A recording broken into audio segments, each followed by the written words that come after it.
As far back as I can remember, I always wanted to be a gangster. One of the worst performances of my career, and they never doubted it for a second. We all go a little mad sometimes. I believe there's a hero in all of us that keeps us honest, gives us strength, makes us noble. You just gotta keep living, man. Livin. Son of a bitch. He stole my life. I love the smell of napalm in the morning. Welcome back to the Shot by Shot podcast. If you've been following our recent episodes, you know that we just cannot get enough of talking about Denis Villeneuve's masterpiece, Dune, one of the great masterpieces of this current decade. And what better way to continue the conversation than to go into a deep dive of the filmography of Denis Villeneuve, who really is in a very young career right now. Pretty much all of his work is 2010 or later. And he really has pumped out like 8-9 films just in that 10 to 15-year span, which is really incredible considering he's now brought up in conversations with people like Christopher Nolan, even though he really hasn't even been around 20 years yet. His career is still very young. It's funny that pretty much his whole career is considered post-retirement because every Denis film that everyone knows is post-retirement. But yeah, he's absolutely proven himself, especially in recent years, to be one of the true masters of the cinematic experience and is creating some of the biggest, most memorable films of our time. So, Oscar, what are your thoughts on Denis Villeneuve?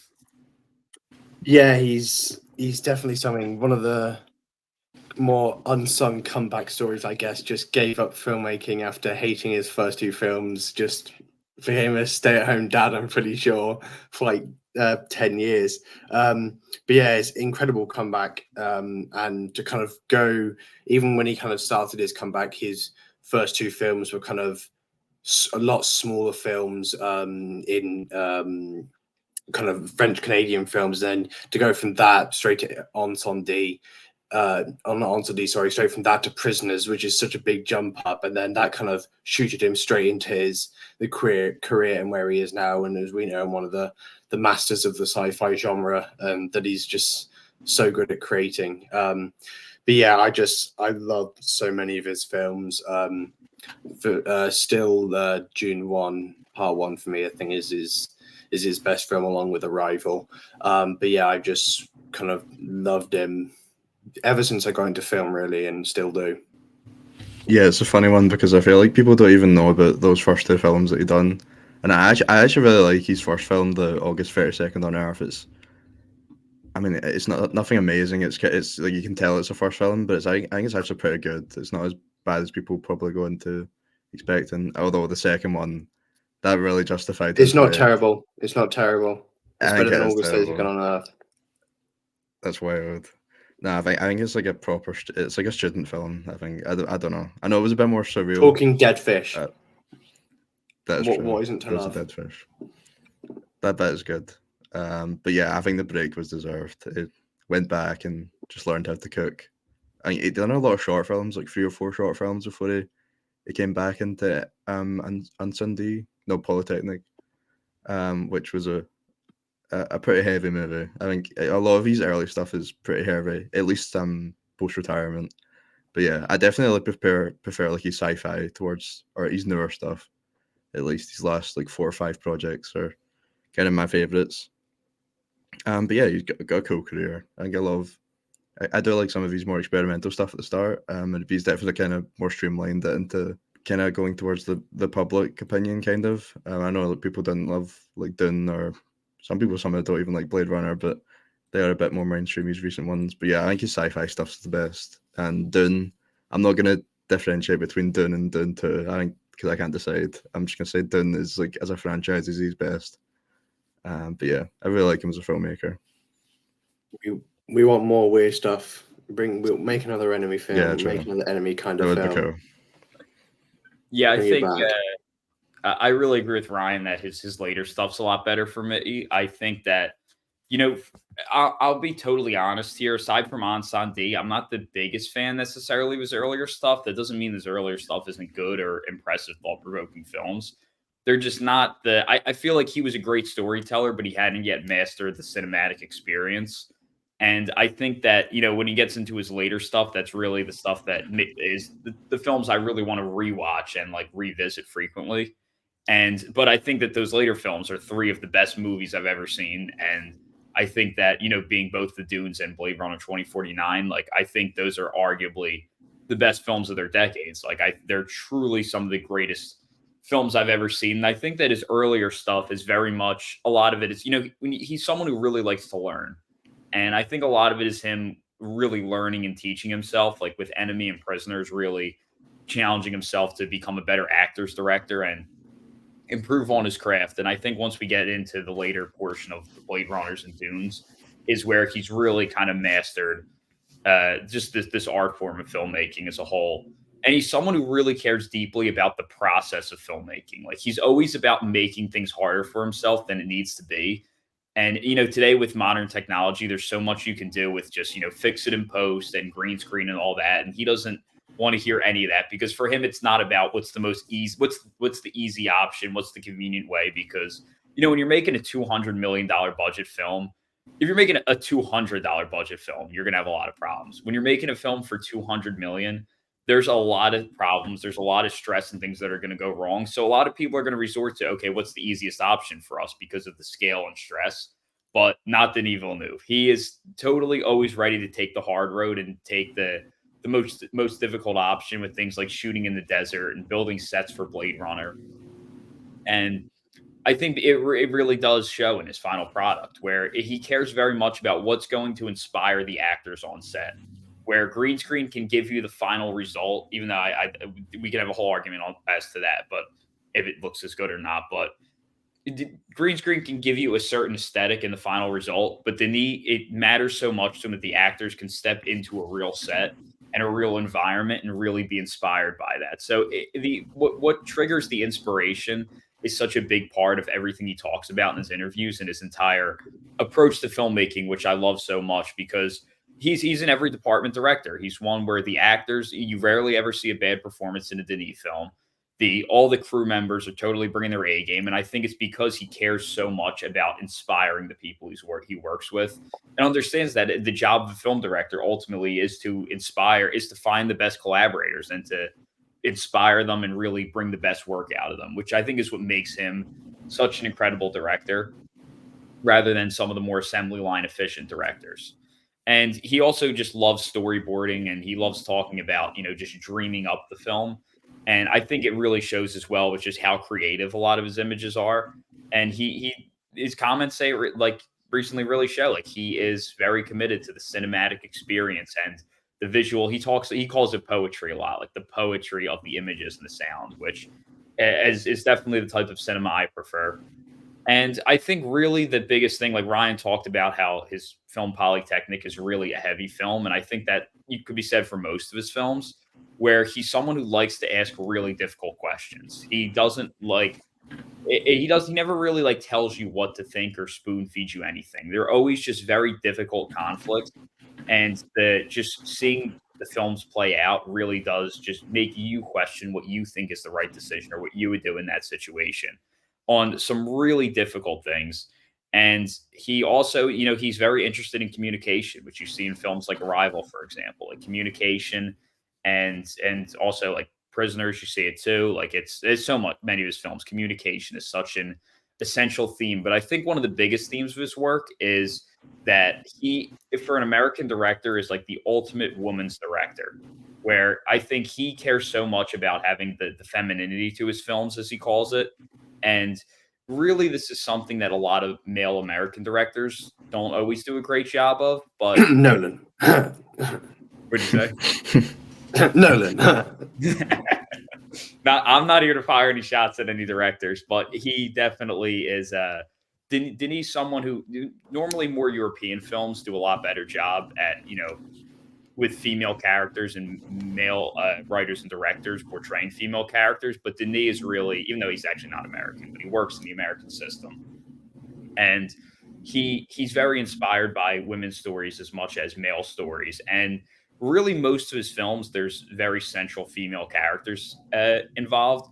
And I always thought that, it just felt to me always like he's the father of a daughter in his approach to a lot of his storytelling with women. But I think that I've heard him in interviews say a lot of it comes from his mother, who had a very big influence on him, along with his grandmother's. But there's also just such a fatherly quality to his films. A lot of his films deal with being a parent in some form or some form of parental relationship, and he really there's such a fatherly approach to his films. They're not very youthful, like some of the earlier work of Scorsese or like the French New Wave, let's say, or some other directors who have a more youthful approach. His films are much more mature and kind of more meant for adults, definitely.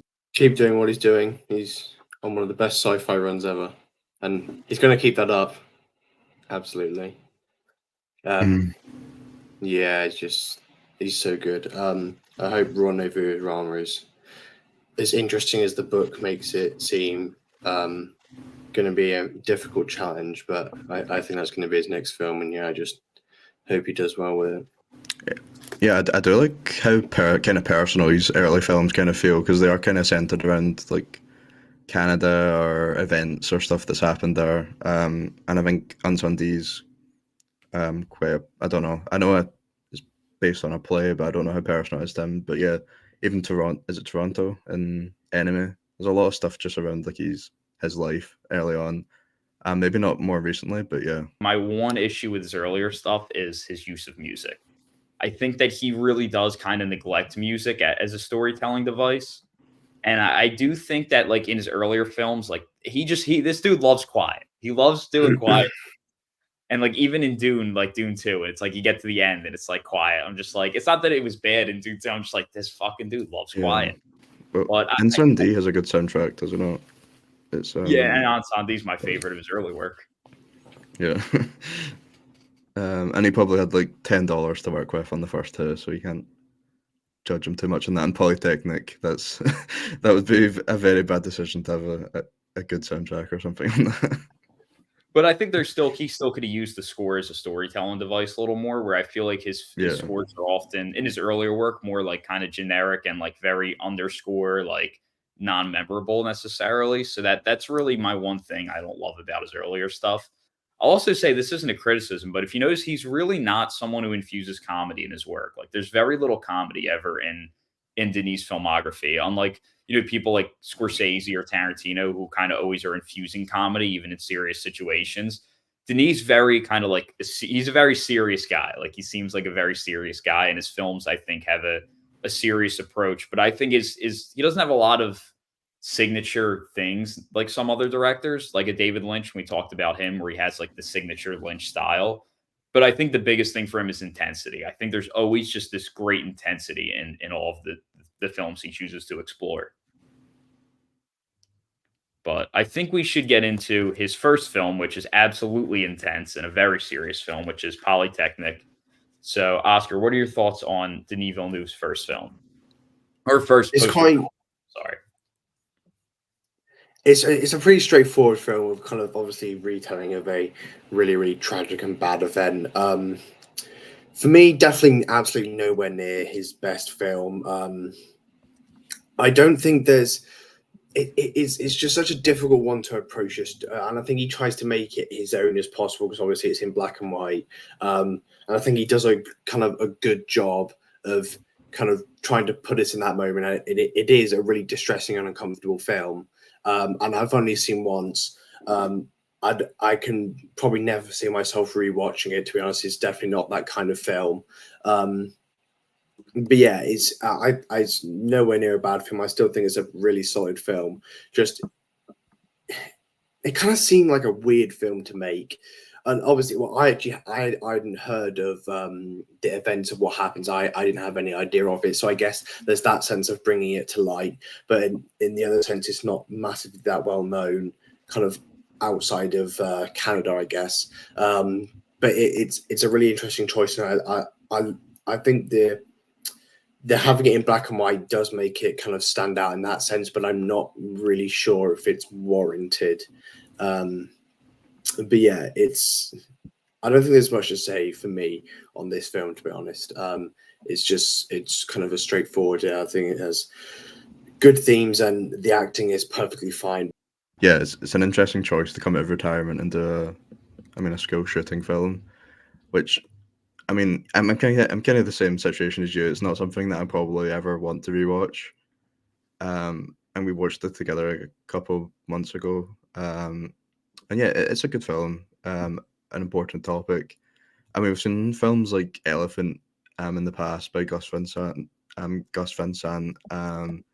It's not like a new thing to kind of explore kind of taboo topics like this. And I think he does quite a good job of not like doing it distastefully, at least. But yeah, and like we were saying, like the Canada, I feel like it probably was a topic that was quite close to him. It must have been if it was his first film coming back out of retirement. So yeah, it's a well-hearted intention for the film, but I don't know if it's something that I like necessarily like love as a film. I don't. It's not something you can really enjoy or probably won't ever go back to. But yeah, it's a pretty solid return back to filmmaking for this new like era of his career. So yeah, I think I give it a 3 out of 5 or 3.5 out of 5. It's a pretty good film. Yeah, I think it's definitely a very difficult subject matter and can be a tough film to watch. And he handles it, of course, like very maturely. Like we've said, Denis, a very mature director, and really brings his true intensity and intense style filmmaking here. I think the thing I like about it is that it's very much a Montreal film, and Denis speaks so highly of Montreal as a place. He says originally he planned to have his entire film career there, and he like goes back there frequently still. Like he splits his time, I think, between LA and Montreal. So like you can tell Denis loves this place so much. And I as much as I love seeing him make big scale films like Blade Runner and Dune, I would like to see him kind of explore more Montreal stories and really kind of explore this place that he has such a connection to a little more. So I do like in his filmography that he's really it's very much about an unfortunately very impactful event on this place that means so much to Denis. And I think he was so bothered by the fact that this happened, in this place that he loves so much, which is why he felt compelled to tell this story. And I think as far as his filmmaking, the major thing here is we really see him kind of move forward with his use of sound, and he's now known as easily one of the greatest directors of sound in the business today or of all time. But I think the way he uses sound here to really create that intensity is so important with things like every gunshot in this film feels so loud and like terrifying, and it just feels so dangerous. Where, we have all these big action movies today that have tons of gunshots, like kids they grow up playing video games where it's just tons of gunshots. And we become so desensitized to it in modern films. But the way Denis uses the sound here to make those gunshots horrifying, intense, and impactful, I think is a really impressive accomplishment here for a generation who's been so desensitized to him that he can still use those same sounds to such a different and horrifying effect. Because even though there's violence in plenty of his films, he says frequently he hates violence. He's terrified of violence himself, and he hates directing it. But he knows how to really make violence very impactful and memorable in a negative way. And here, I think we really see his first kind of showcase of that, of making the audience really fear and upset by violence. And he also uses the sound with things like we have like that student lounge, which is like full of life and energy and super loud. And then we go back later and it's just totally empty and quiet. And yeah, I think, you really see him starting to use sound in new and effective ways here. And it's like, I've seen this twice, once in theaters. I've actually seen every single one of his films in theaters. But yeah, it's definitely not something I really see myself revisiting. But I think it's good that the film exists, and I'm glad that it was made in the first place. But I think we can move on to his next film, which is one of my favorite Denis films, Incendies. So, Oscar, what are your thoughts on Incendies? It's such a tough film. It's a really kind of visceral experience that really hits you hard, honestly. And if you don't know anything going into this film, you're going to be very surprised. Honestly, like I was. I really like the narrative choice and the way it's told. It's a good mystery. I think it's structured really well. And then obviously we get round to the ending, which is very reminiscent of a certain film like 7 years before it. It's one of the big twists, maybe ever. Yeah. The twist, I think, is executed well. It kind of feels out of place though with the rest of the film, and it definitely shocked me. But there's just something about it. It's not that I necessarily hate it. It's just that I don't know. It kind of it feels like it's not in line with the themes of what the rest of the film is trying to say necessarily. And I guess it's about that journey of kind of finding yourself and discovering your past and things like that. But you've got this kind of war glaring kind of in the forefront of the film. And obviously we kind of see the scenes with like the bus massacre and things like that, and all the awful stuff that happens in the prisons that we need to find out. And I think he approaches that really, really well. And I think it's shot in a really, really interesting way. And obviously one of his best shots, I think, is that shot of our lead protagonist, like the burning bus in the background. But yeah, it's absolutely I really, really like this film. I wouldn't go as far as saying it's one of his best though. And I think over time it's slowly started to come down for me, but it's still one that I think packs a really good emotional punch. Just the twist just doesn't fully sit right with me from time to time. Where does that rank in your Denis ranking?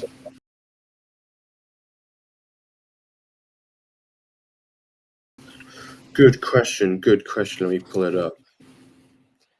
It's a weird one because I think it's like simultaneously like underrated, but maybe a bit overrated in his filmography because it's 53rd in the letterbox, 250. But I feel like it's nobody crazy ever how talks high about it.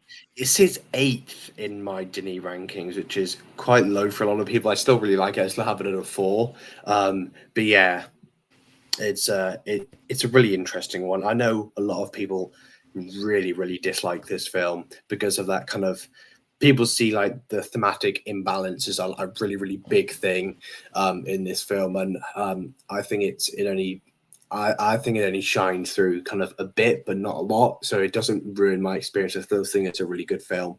But yeah, it's an interesting one to get kind of different perspectives from, because obviously everyone's going to have a different side to it. But yeah. Real quick, where is Polytechnique in both of your rankings as well? It is 9th out of 11. I also have it 9th, just above his 2 first films. I have it 9th as well. I have not seen the first 2, but it's also 9th for me. So last place for you. That's fair. Yeah, I think on Sundays, I mean, I feel kind of the same. I think it's still a very good film, but yeah, I have it 7th, so it is towards the end of his filmography for me. But that's not really saying too much because he's got a strong career. But yeah, this one's based on a play, so I mean, I don't know if the twist at the end is exactly the same or if he changed it for the film. But it's kind of a trend we'll see. Like Denis doesn't really do original work often; it's pretty much all adapted. This is definitely when he's like career started to pick up. So it definitely worked for him, like adapting stuff, and it's very heavy, like Polytechnique, back to back, 2 very heavy films, and it's got a lot of like subtext that I probably like didn't catch on to because it's a lot of stuff to do with the Lebanon war and which I'm not really aware of outside of this. Like, there's a lot of stuff that you would catch if like you were aware of just the general stuff going on in like those countries, or even a personal attachment to the events that happened in this, which I know a lot of people do, which would definitely make or have a more personal connection to the film. But yeah, I don't really catch a lot of that. But yeah, it's still a really good film. That was the first one to get like proper award recognition for Denis as well. I think it was nominated for Best International Feature at the Oscars and the BAFTAs.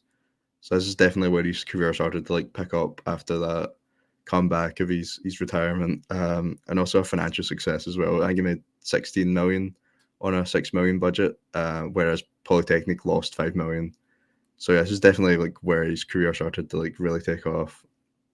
But yeah, it's really good. I don't really have a problem with the twist at the end personally. I remember being really shocked by it at the time. It's been a while since I actually rewatched it. But yeah, I do get that argument because it's a very strong like twist over like a very serious film. So I do get kind of not liking it. But yeah, I guess it's down there in Denis' filmography, but I still think it's a great film. Yeah, I'm actually kind of surprised at a couple of things both you said, where it's a little further down in the filmography, and I'm surprised Oscar didn't really love the twist because I think it was a really strong twist. But yeah, I think that this for me is easily one of my favorite Denis films. First film I saw from him was Dune. This was the second film I saw from him. It's now number 4 on my Denis rankings, but this is definitely one of my favorites from him. I think it once again, I'm going to keep talking about the intensity because this is a very intense experience. And once again, like Polytechnique, it's very sensitive subject matter and it's a very difficult subject matter. And I think the way he deals with, Denis is also someone who, especially when he talks about Dune, he loves the idea of how Paul Atreides kind of falls in love with the foreign culture. And Denis, I think, is someone who's very interested in foreign cultures. And we really see that part of his style and artistic voice here, where this is his first kind of exploration into filmmaking in the desert before he dives into the world of Dune. And, once again, we see those parental relationships that we see in a lot of Denis films. Actually, I know you haven't seen it, but August 32nd on Earth actually has a lot of stuff in the desert as well. Oh, That's kind of reminiscent of Dune. Yeah, I haven't seen his first two, but yeah, he definitely is very interested in foreign cultures, I think. And I think the big thing here is we see the effects of war and the effects war has on society and kind of the ripple effect of people who are not really a major part of the war. They're more just kind of bystanders of it, and the way it has a crippling effect on them. Where, I'm just gonna say it now. Just skip ahead. We have timestamps in the description below. If you have not seen Incendies, I recommend you check it out now and come back to this video once you've seen it. Come back to this portion of the video once you've seen it, and just skip ahead because I'm about to spoil a couple things. And yeah, I think if because there was the religious conflict between the families, which is really the inciting incident of the whole thing. And if that never happens, then that changes this entire ripple effect of the war, where this guy who is now like a major, I don't know what the word would be, but like he's a major soldier, I guess, for a lot of the terror that goes on. He wouldn't be that way had his parents just been allowed to be together and there wasn't this huge effect from it. He would have grown up in a much better household and there wouldn't have been this ripple effect. The thing I like about the twist is that in the very beginning, we see the kid and he's staring into the camera as they're shaving his head. And I remember once she goes to the prison around halfway into the film, we see another shot that's very similar with the head being shaved. And for some reason, that just connected dots for me. I didn't predict the twist by any means, but I'm like the reason like that there has to be some connection that we're seeing that twice. And I knew there would be some connection. And then when it came full circle, that really kind of did it for me where I was like, oh, like it just had a little bit of extra punch to it. So I thought the twist was great. I think it's like really just shows you firsthand the tragic effects of war. And I think in a very difficult way. So I'm surprised people didn't like the twist because I actually think it's one of the best that I've seen personally. That would be a crazy twist to guess before it happened.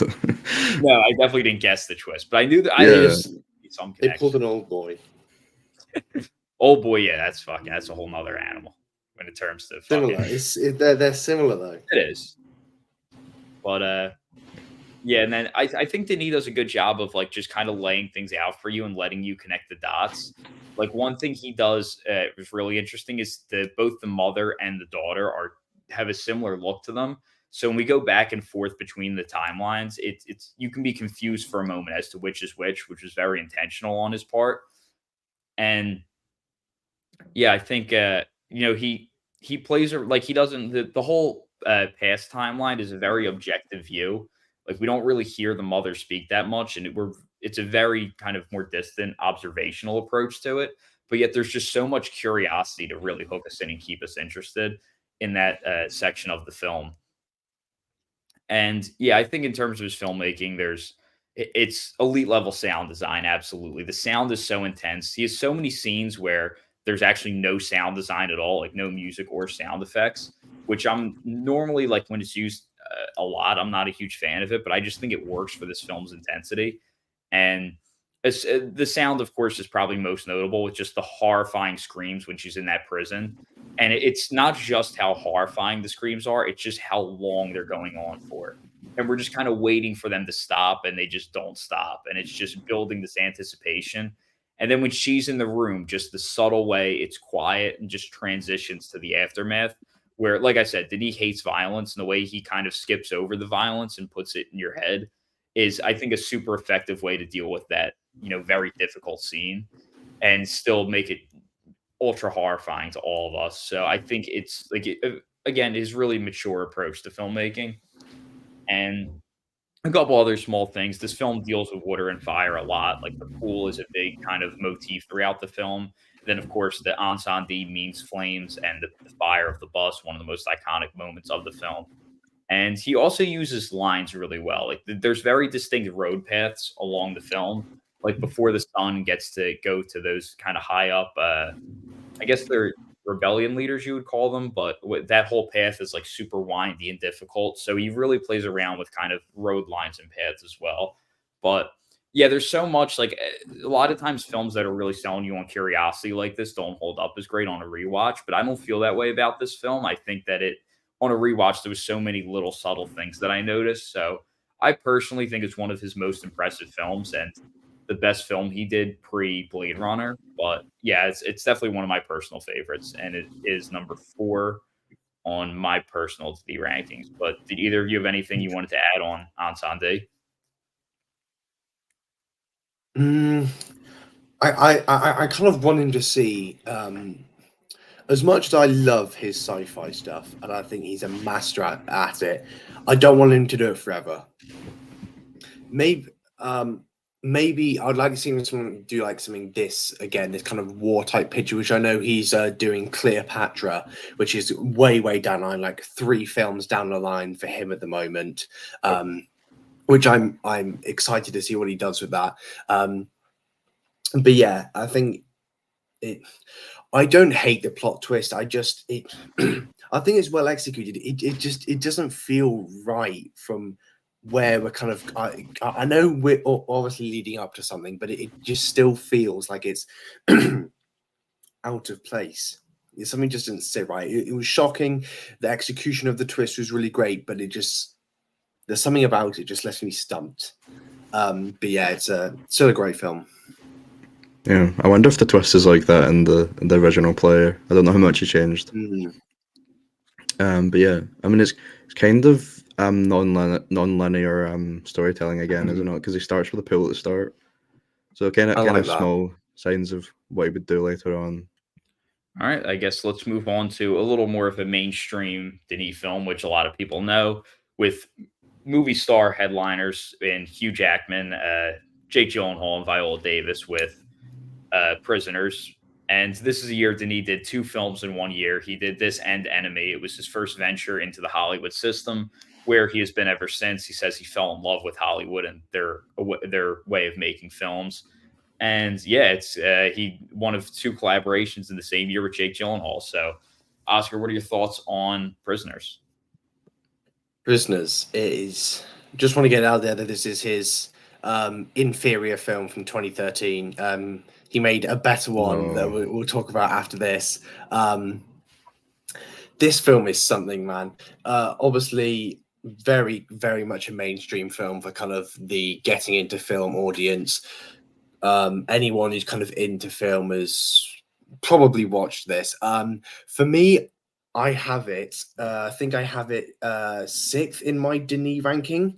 It's a film that I really, really like. I have it at a 4.5 out of 5, but every time I've been rewatching it has been slowly starting to slip down. It's been slipping down my rankings. I have it at a 4.5 still, which is still an incredible score, but it's starting to teeter on that bottom of a 4.5, 4 score for me. I think the mystery is really intriguing.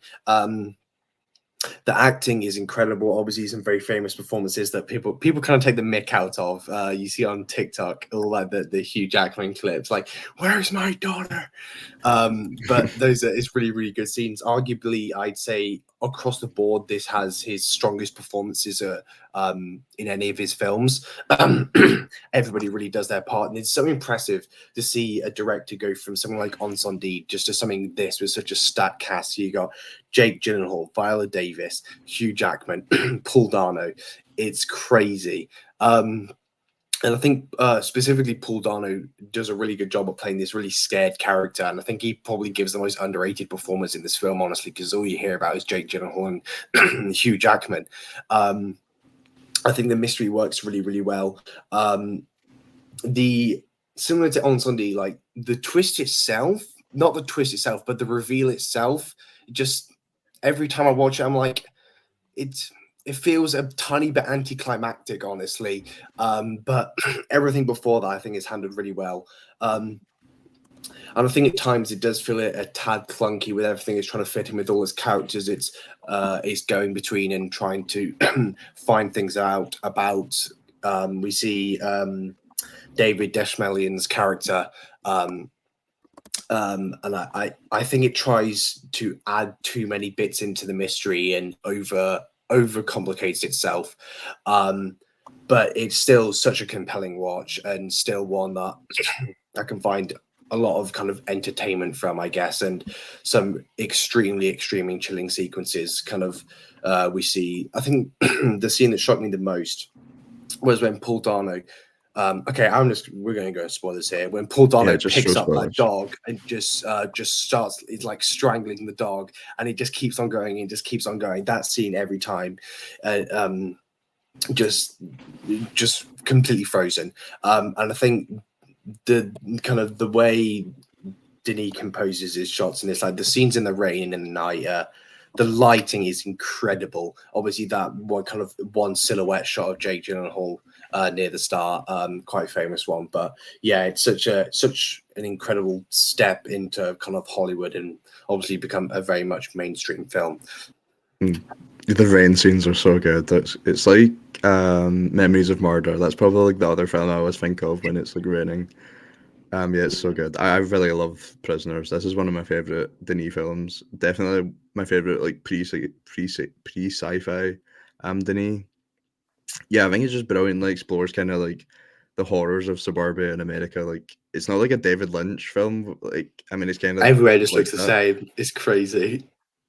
Yeah, it's a bit more realistic and gritty, I think, compared to like a way David Lynch would explore stuff like that.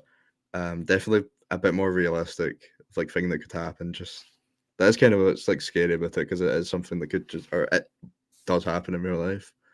But yeah, it's a gorgeous film. This is like the start of his like work with Deakins, and he just elevates his films so much. They worked for like a couple of years before we obviously got Greg Fraser. But yeah, their partnership was so good for Denis' career. Like the films are ridiculous looking. But yeah, his first film in English as well, and coming with that stat cast, like you were saying, like that's really elevated Denis into like the mainstream. Like you've got Hugh Jackman's best performance, I think. Jake Gyllenhaal probably the best single year of his career, with Denis delivering both of them, and I think even Jake, his performance is up there as well in his career. I think even just the small intricacies of like his character, like I know he added like tics and stuff, just the way he speaks and everything. Like he really put a lot of effort into like making that character unique. I think it's Loki he's called in this. Yeah, he's such a good character, and I know the memes for him as well are so good as well. When he's like smashing his keyboard in the office, there's a lot of good like clippable moments from this film. But yeah, Paul Dano, like you're saying, he is just phenomenal. I love Paul Dano so much. And he perfectly captures that like creepy, suspicious character that like you just instantly hate. And that is so important for this film, because you're kind of like, it's a mystery, but like the whole time you're like, Paul Dano has done something in this. And so it's kind of really important for him just to be that character that like you just hate. And there's like that dog scene when you're talking about, when he picks it up, like he's such a hateable character. Like there's so much stuff he does. Like when Sorry, go ahead. I think he does a good job at directing your attention away from everything else and just centering your suspicions on Paul Dano. But I think that for me, that gets to a point. I was like, yeah, you just know that it's not going to be him. But like obviously, like throughout the first half and everything, you're just dead centered on him, which I think is an impressive thing to do. Well, he is involved in it still. Mm. It's like family. He does that scene where he like whispers to him. I can't remember what he says, but he basically admits to the Hugh Jackman that he like has the kids. Yeah, he's just such a hateable character. A bit of Riddler in it as well. So a lot more grounded, but you can like see the character there. But yeah, he's I don't know. It's so hard to pick what the best performance in this film is because they're all so good. But it's definitely some of the angriest you'll ever be watching a film. I think just looking at Paul Dano. Yeah, the image that is permanently like imprinted into my head for this film is just that rain shot of Jake Gyllenhaal in the gas station.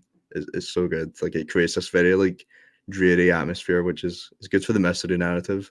Yeah, there's a lot of great moments with the rain. There was like that, and then the initial scene when they're looking for the girls after they find out that they can't find them and they're running around the street looking for them. Like that is a great scene as well. A great looking scene. I love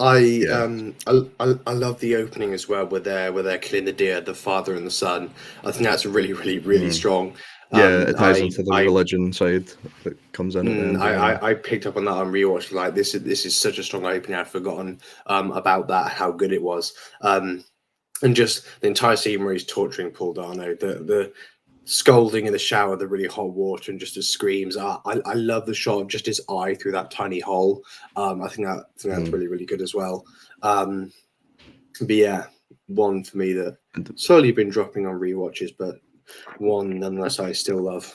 Yeah, it dropped a bit on rewatch for me. Not the rating, but it was in my top 100 before I rewatched it, and it dropped out. But yeah, still really like it. I really like his direction in this one because there's a lot of subtlety in it, especially at the start. Like, it doesn't like let you see the kidnapping, which I think is a really good decision. He just kind of lets you know that something's wrong, and he does it brilliantly. Like, he just does this like slow zoom in into the tree outside the house and like the eerie music, and there's like nothing actually like wrong with that, but there's just like the whole like sense that you've just went like something has gone completely wrong. And also find out in the next scene that the girls are missing. So yeah, it's I think the start is so brilliant. But yeah, I've got it as a 4.5 out of 5, and it's my number 4. Denis, definitely his best from his early on work for me. Yeah, this is definitely one of the more iconic films that I hadn't seen for a while. I never saw this film actually until this very year. I've seen it twice now, once in theaters, because it was one of those where I'm like, it's a longer run time. I'm just gonna wait for this one in theaters. And so I saw it in theaters and I rewatched it. And I think it's definitely one of the best scripts that he ever worked with. I think the script's great and it has so much great curiosity on a first watch. I do think that films that lean heavy on curiosity don't always hold up as well on rewatches. And unfortunately, on a rewatch, I think this kind of fell into that as well. But there's certainly a lot of very interesting stuff here. And, of course, going back to those Denis themes, like Denis as a parent, this is clearly, unfortunately, like a difficult film for anyone to watch, but I'm sure especially anyone who's a parent, this is such an insanely difficult film. Viola Davis said the only research she had to do in preparation for the project was simply just to be a parent because it's every parent's worst nightmare. And that's that then goes into something that Denis is always known for, which is dealing with very difficult questions. And this is the film's biggest strength is, multiple people are taken prisoner throughout the film and just how it brings out the worst in people and just the difficult conflicts of it. Like, it's like if Paul Dano's actually did kidnap the kids, then it's like, is this torture still too much? Because it's horrifying to watch. But if you're thinking like, okay, he's torturing kids, then it's like, is it justified? And it's really a very difficult question. I'm sure everyone has their own interpretation of in terms of what's right and wrong. Where once again, Denis never really says what's right or what's wrong. He just shows you really difficult conflicts and really lets you kind of form your own opinions because even though Keller, played by Hugh Jackman, does some really horrible things to Paul Dano, he would have never found his kid otherwise. It was only because of that torture he eventually got the information which led there. So it's a really I difficult. think most people would be like justify the stuff that he does in that, especially for your kids. Yeah, but at the same time, it's like the question of is it right to take the law into your own hand? Like, is it okay? Like, and it's I personally don't even know it's tough. I mean, yeah, I'm definitely leaning on the side of it's like to get the kids by any means necessary. But it's like, what if Paul Dano really did have nothing to do with it? Also, It's the stuff Paul Dano says to him, like just constantly throughout the film. It's just like by that point you're just like, yes, like he has to be doing this. no, yeah, totally. And yeah, I agree totally. Paul Dano, insanely underrated performance. And this is pretty early in his career still. Insane performance from him, which does get overshadowed. I do think still the MVP of the film is Hugh Jackman, who his character's father was a prison guard, as mentioned, so he probably grew up in a very like tougher upbringing. Yet he in the beginning seems like a loving family, like suburbia father, and he always has like this twitching, like popping eyes with like red eyes. Always looks like he's repressing tears, and it's just an insane performance from him. So in front of the camera, he's definitely my MVP. But let me ask you both before I say it first. Who for both of you is the MVP behind the camera? Deacons. Obviously. Deacons. For me, it is absolutely Patrice Vermette, the production designer who has worked with Denis on pretty much all of his films. I think such a big part of the strength, and like Ryan mentioned, with that exploration of the dark side of suburbia, where on the exterior, every house looks pretty similar and mostly the same. I actually really do want to quickly give credit to the fact that it's set in Pennsylvania, but wasn't filmed in Pennsylvania. But the homes very much do look like a lot of suburban Pennsylvania homes, to where I thought that it actually was filmed here, even though it wasn't. So hats off to them on that one, to finding homes that matched a lot of the Pennsylvania suburbia look. But on the outside, it's very similar. And then the inside of each home is so distinct and different and reveals so much about each character. And the way he plays around with exterior versus interior and the mystery of it in suburbia is, I think, really one of the biggest strengths for me with this film, especially on rewatches. One of the most interesting things to pay attention to, because I think it's just an interesting part of suburbia, and the fact that it's what's on the outside doesn't match the inside. And I think that's just easily one of the biggest strengths of this film. And it's once again just so distinct, each interior set design. On the exterior as well, it's like always overcast and always kind of like we never see sunlight or anything, which creates a certain mood to the film. And actually, although since I did mention Pennsylvania, they do have that knockoff Pennsylvania website at one point, which just looks so fake and so like nothing that like of anything to do with the state legally.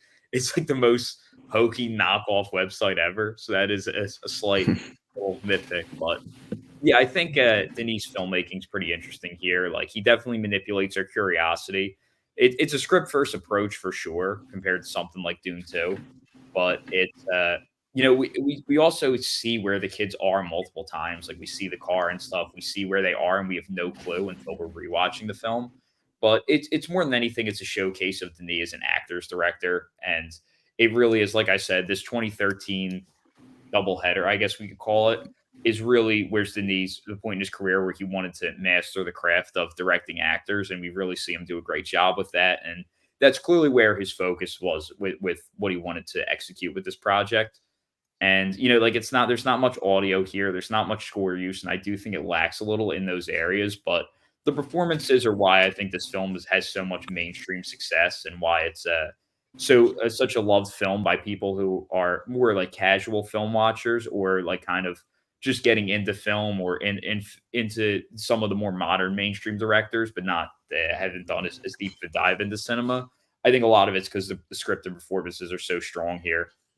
Also, interestingly, it is easily, I think, the most masculine film Denis ever done. Like I mentioned earlier, how his films often have like a very feminine energy to them, with very like core and important female characters, where this film is very much a masculine film, which, like I said, with Denis trying to become more of an actor's director, I think this is also him trying to challenge himself, because I know he said he feels a lot more comfortable directing stories that are more female focused than male focused, and I think this was also him trying to push himself out of his comfort zone a bit. And So yeah, I think that's just a lot of what this film is Denis really, even though he's making a great film, he's also really trying to learn and do things that maybe he wasn't as comfortable with. Because also he's in the Hollywood system for the first time on like the comfort of Montreal. So yeah, I think just a very impressive film from Denis. It's a great first watch film. Unfortunately, not as much of a rewatchable film for me. I think it's also once again, of course, this trademark intensity, but yeah, it's I'd say it's on the 5-6 line for me in his filmography between this and film we're going to be talking about very very soon. But yeah, I'd say it's probably I'm going to call it around 6. It does feel like he's kind of experimenting to kind of try and find his genre. I mean, like pretty much every film is like different up to this point before he found that sci-fi. But yeah, I do really like it. It feels like there's a lot of Zodiac influences there. Like those kind of films do feel like they go hand in hand. The kind of mystery. I don't know. They just kind of. I mean, they look very different because obviously Zodiac has a proper like Fincher like style to it, but they just remind me a lot of each other for some reason. So I think Shirley got a lot of influence for that. But yeah, number 4 for me. So I have a bit higher than both of yours. I think this was my first Denis film that I watched. Of course, like you said, I think everybody has watched this. It's like I don't think this has ever left Netflix. It's just like a permanent stay Yeah, it's always on their Netflix over catalog. here. True. I never Genuinely. realized that, but you're so right. So I guess it's time to move on to a film Oscars called Much Better 2013 Denis film. And that is another film starring Jake Gyllenhaal, which is Enemy. Denis was doing what, like I said, prisoners put him out of his comfort zone in a lot of ways. And he's going to the LA system outside of Canada. And in addition, he wanted to once again figure out, get better at directing actors, do a smaller scale, more intimate art movie in his home country of Canada, and that is Enemy. So, Oscar, you speak very highly of this film. You took it absurdly early in our A24 draft. Start us off. Why is this film so great? I don't know where to start. The first time I watched this, I have a pretty bad arachnophobia, by the way. So I'm going to go spoilers kind of straight in, like everything we've been talking about. This film is just, I just want to see more of this from Denis. For me, honestly, this is probably Jake's best performances. I just think he's so captivating in both of these roles, and I think the way he kind of plays off himself, and all the mannerisms and things like that, and I think that's what makes this film so compelling for me. It's a quick 90-minute film, and I think this is some of Denis' most underrated direction because, sorry, I got something stuck in my throat. It's really annoying.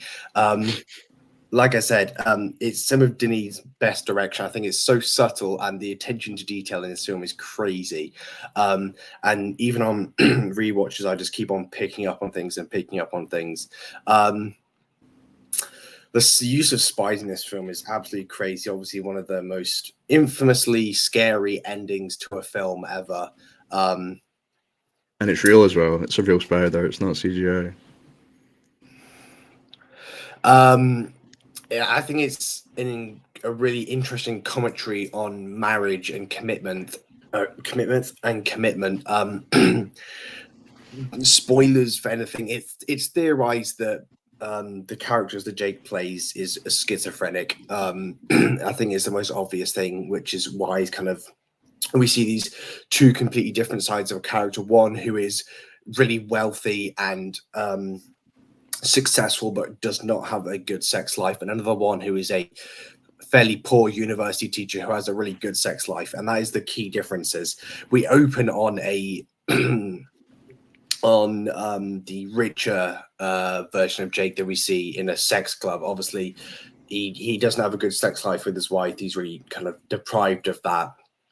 And I think I love how everything comes full circle back to that sex club at the end, because we see that he finds the key to that place at the end, kind of, and it's just everything leading up to that is crazy. The spider, the whole metaphor for the spiders is this idea of commitment, and the challenges that come with it, and what happens when you mess with it, like a web, and it just leads to a chain of events.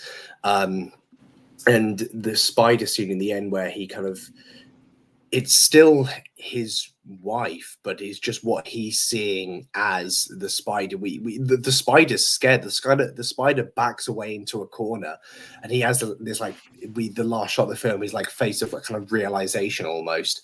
Like this spider's terrified of him. And I think that's the moment that kind of everything kind of collides into the film. Both kind of his personalities, I guess.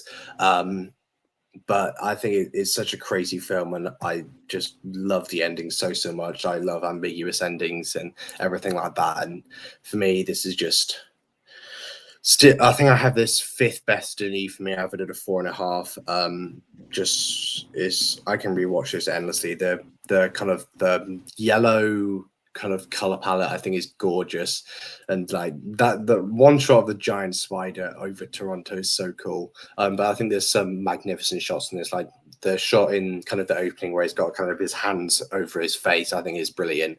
But yeah, Denis by far his most underrated work and his most underrated direction as well, because I think it's really strong. Yeah, this is Enemy's really cool. I think this really does show like what Denis could do. And I would love to see him, like you said, go back to maybe do something like this. It's a weird film because it's like contemporary, but it feels very weird. It feels futuristic. It's a bit almost ex machina like everything feels futuristic. The environment, like everything's very clean. The color palettes are all very beige and plain colors with their clothes and stuff. Like you said, like the yellow tint, it makes it feel very unique. I like the strong blacks whenever they're in the apartment and stuff. Like so very. I don't know when they're in the apartment, it feels very different. Like it's always very dark.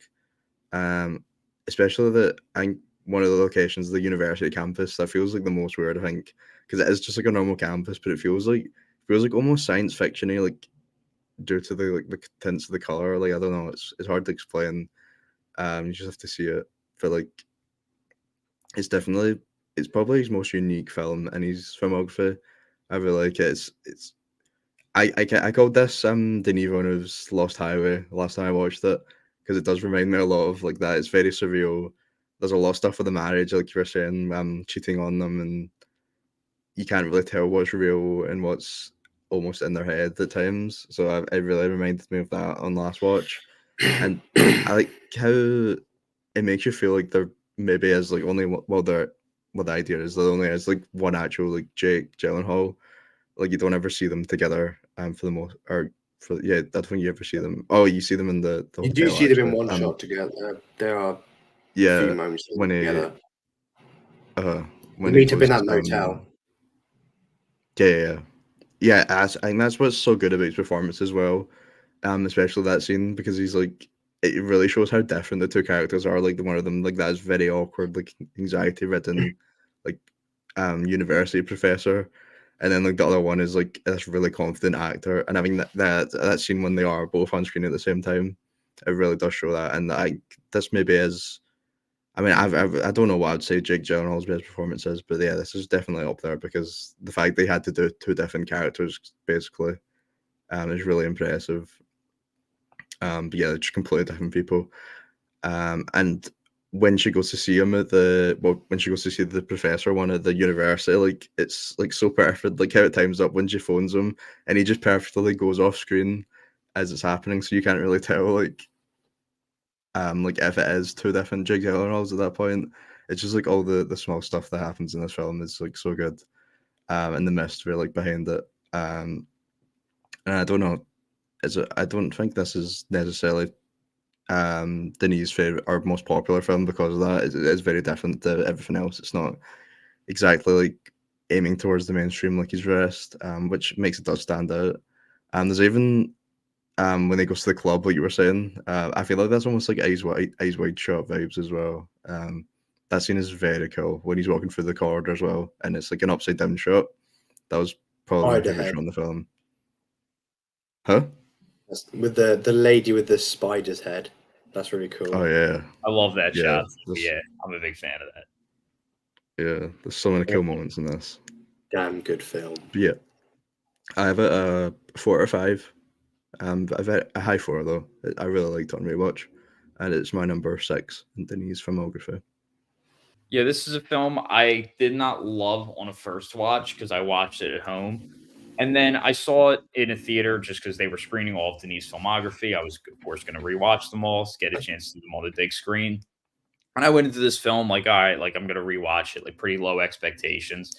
And this film is definitely the one that, of all Denis films, excluding probably like his top 3 or 4, I think this was elevated on a rewatch definitely the most. I really did appreciate this so much more. And I think I realized that this is the film that it has a horrible TV translation. And we really don't talk a lot about TV translation of films, but it's like the concept of, if you get a pizza delivered, it's going to taste better than getting, a, a cheesesteak delivered. Like certain films hold up better at home and have qualities that translate good to the at-home experience, whereas some films really just are more heightened from the theater, and the things that makes the films great don't translate well to at home. And I think this is certainly one of those films where I think a big part of it's just being immersed. It's an experience over plot film, which is I of course almost always love.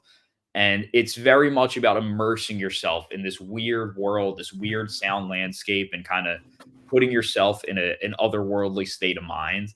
I think is such a big part of this film, which is why I think it really needs to be seen in a theater, even though most probably will never get that chance. Or it probably didn't even take the chance when it comes out because it's just a very divisive film. And I don't know what the fuck this shit means. Like, I don't know what the meaning of the film is. I think Oscar probably has a better understanding of what it could mean than I do, but I personally don't understand. And Denis even said that the audience will understand it emotionally, but logically it'll be blurry. And I definitely feel that way because I felt like when I watched it on a second time, it was an emotional experience, whereas I didn't really understand anything.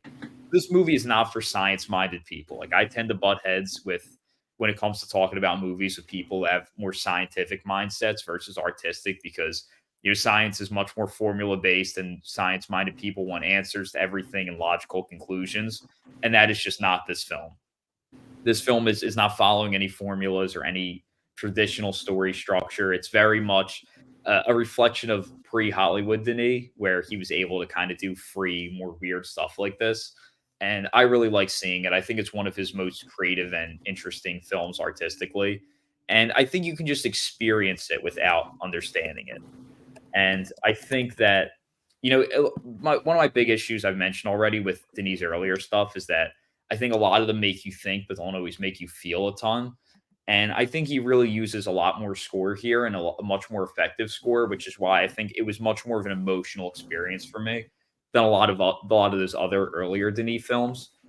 And there's so much silent filmmaking, like so much just extended music, picture, or sound and picture with no words, which I think really immersed me in it a lot more and made me kind of a lot more invested in what was going on. And there's of course the themes of communication, which is Denis likes to explore frequently. There's definitely Oscar probably understands the marriage part of it a lot more than I do, but I do think there is questions that he's raising about marriage. It's not really a film about parent relationships, but Denis also someone who's been married pretty much his whole career, and I think definitely is exploring certain things about marriage. And also, I love the way he uses the skyline of Toronto. Like, I love skylines and I like urban environments. And I love the way he uses like I always love watching like the reflections of skyscrapers off of each other. Like, my whole life, I've always been fascinated with that. And I like how he really uses that here. I just think it just looks cool. Also, one thing he does really well is just most directors would have the two Jake Gyllenhaal characters and do so much to like separate the two, make them distinct, make them different. And Denis does the opposite here, where he really makes them look pretty much the same rather than different, like almost every other director would have done. And he just has the littlest tweaks to make them different. And the scene where they meet, like that scene, I don't think people even realize how hard that must have been to film. I've heard them talk about some of it where like having to match the eye line was so hard, and Jake Gyllenhaal is like improvising with himself And this scene, I feel like just the slow score they use with like the perfect tension and the rhythm of the cutting, I think just works perfectly. And I love the color contrast too when he sees the other Jake Gyllenhaal in that video with like the bright reds and whites contrasting like the more bleak yellow color palette that we're seeing with the rest of the film. And Patrice Vermette bringing his A game once again to contrast the apartments with, the one feeling a lot tighter and kind of gloomier, where the others like newer and, more stylish. So once again, Patrice Vermette elevating the game. Absolutely. But yeah, I think it's a very interesting film. And of his earlier films, it's definitely one of the ones that I'm most interested to rewatch. This sits for me at number 5 in my Denis rankings. No, I would like to see him go back to kind of smaller budget stuff eventually, like this. More surreal stuff rather than the straight adapted sci-fi. Yeah. Yeah, as far as that, I think that, I see Denis as like the David Lean of our time, someone who's able to make these really big scale films with like flawed characters and intimate conflicts. And, David Lean is someone who like he kind of did the smaller budget thing as a stepping stone because he had to, but it's not really where, even though Brief Encounter's a great film, like I think Denis shines better in the big scale films than the more smaller scale films. But I do agree with you that when you see a film like this, it makes me interested to see what he could do in the smaller scale film world. Even though I think that's definitely stone for him, I'm interested to see what he could do. Just imagine how much better they would be as well now, like going from these large scale movies to like even smaller scale, how much better they would be at this point in his career. It'd be very cool to see. Especially if he could bring Hans into it. That'd be, who knows what he could do. But I think it's time to move on to his next film, which is Sicario. This film, Denis goes back to a female protagonist once again from his kind of tangent into the male protagonist that he explored for a little bit with Sicario, another film that definitely raises some difficult questions. Very intense film with, some difficult subject matter as well. So, Ryan, why don't you start us off for this one? What are your thoughts on Sicario? Why are you picking me? I just figured okay. I was Hater. Okay. No, I thought it was aimed at that because I got a lot of hate for my rating on Letterboxd. Oh, I didn't even realize that. I was just yeah. I mean, it was a 3 out of 5. It's still a good film, but apparently anything below 5 for this is you hate it. So they're not going. I don't have it at 5. I don't have it here. Oh, you used to. Yeah. So I rewatched this recently, and I really love the start. Actually, I was starting to think maybe I was wrong about this film. It could be much better than I remembered because that it's like really gruesome, like all the body parts at the start, and that first house to go into, and there's that great shot as Emily Blunt's like walking out towards the window, and it's uncut, like take you see the explosion, and from that point I was like, wow, this is a really great start. I'm probably wrong about this film. I'll give it the straight chance. But yeah, the rest of the film does not hold up to the start, at least in my opinion. I just don't really love the setting. It's not something that I'm totally interested in, like Mexico. There's that like 10-minute driving scene through Mexico quite early on. That's just like straight melatonin like injected into my veins. It's hard to get through. The highway scene is actually, I think that's a good scene. There's a lot of good tension in that. Just a good scene. It's almost, yeah, right. It is almost the border ruined scene is because so good. No, but it's so obvious. Like the guys waving their guns in the car, and it's like there's this. It's like there's supposed to be this scene where I they're love the way driving it's shot though through all the car windows. I think it's done really well. Like the blocking of all the other cars there. I think it's great. But yeah, it's got good tension to begin with, but it's supposed to be like this scene where like they can't tell like who's like going to like cause the scene. But it's so obvious. Like he's got these cartel guys waving their guns outside the window, and it's just so obvious that like they get caught instantly. And I mean that kind of slightly kills the tension for the scene, but I still think it is one of the best moments in the film. And there's that comment, I can't remember who says to Emily Blunt, but like they won't even make the papers in El Paso. I think that does kind of show like sum up the kind of like gang warfare within Mexico. Like it's kind of like nobody really cares. It's kind of a normal moment. Even for them to shoot up like a highway patrol. Yeah, there's also that great shot when Emily Blunt's looking through the wind mirror, I think, and she sees the guys come up behind her. That is probably my favorite shot in the film, apart from the one at the end is when Deakins just like starts to like straight like just cook. He For the goes film, God and mode at it's the that, end.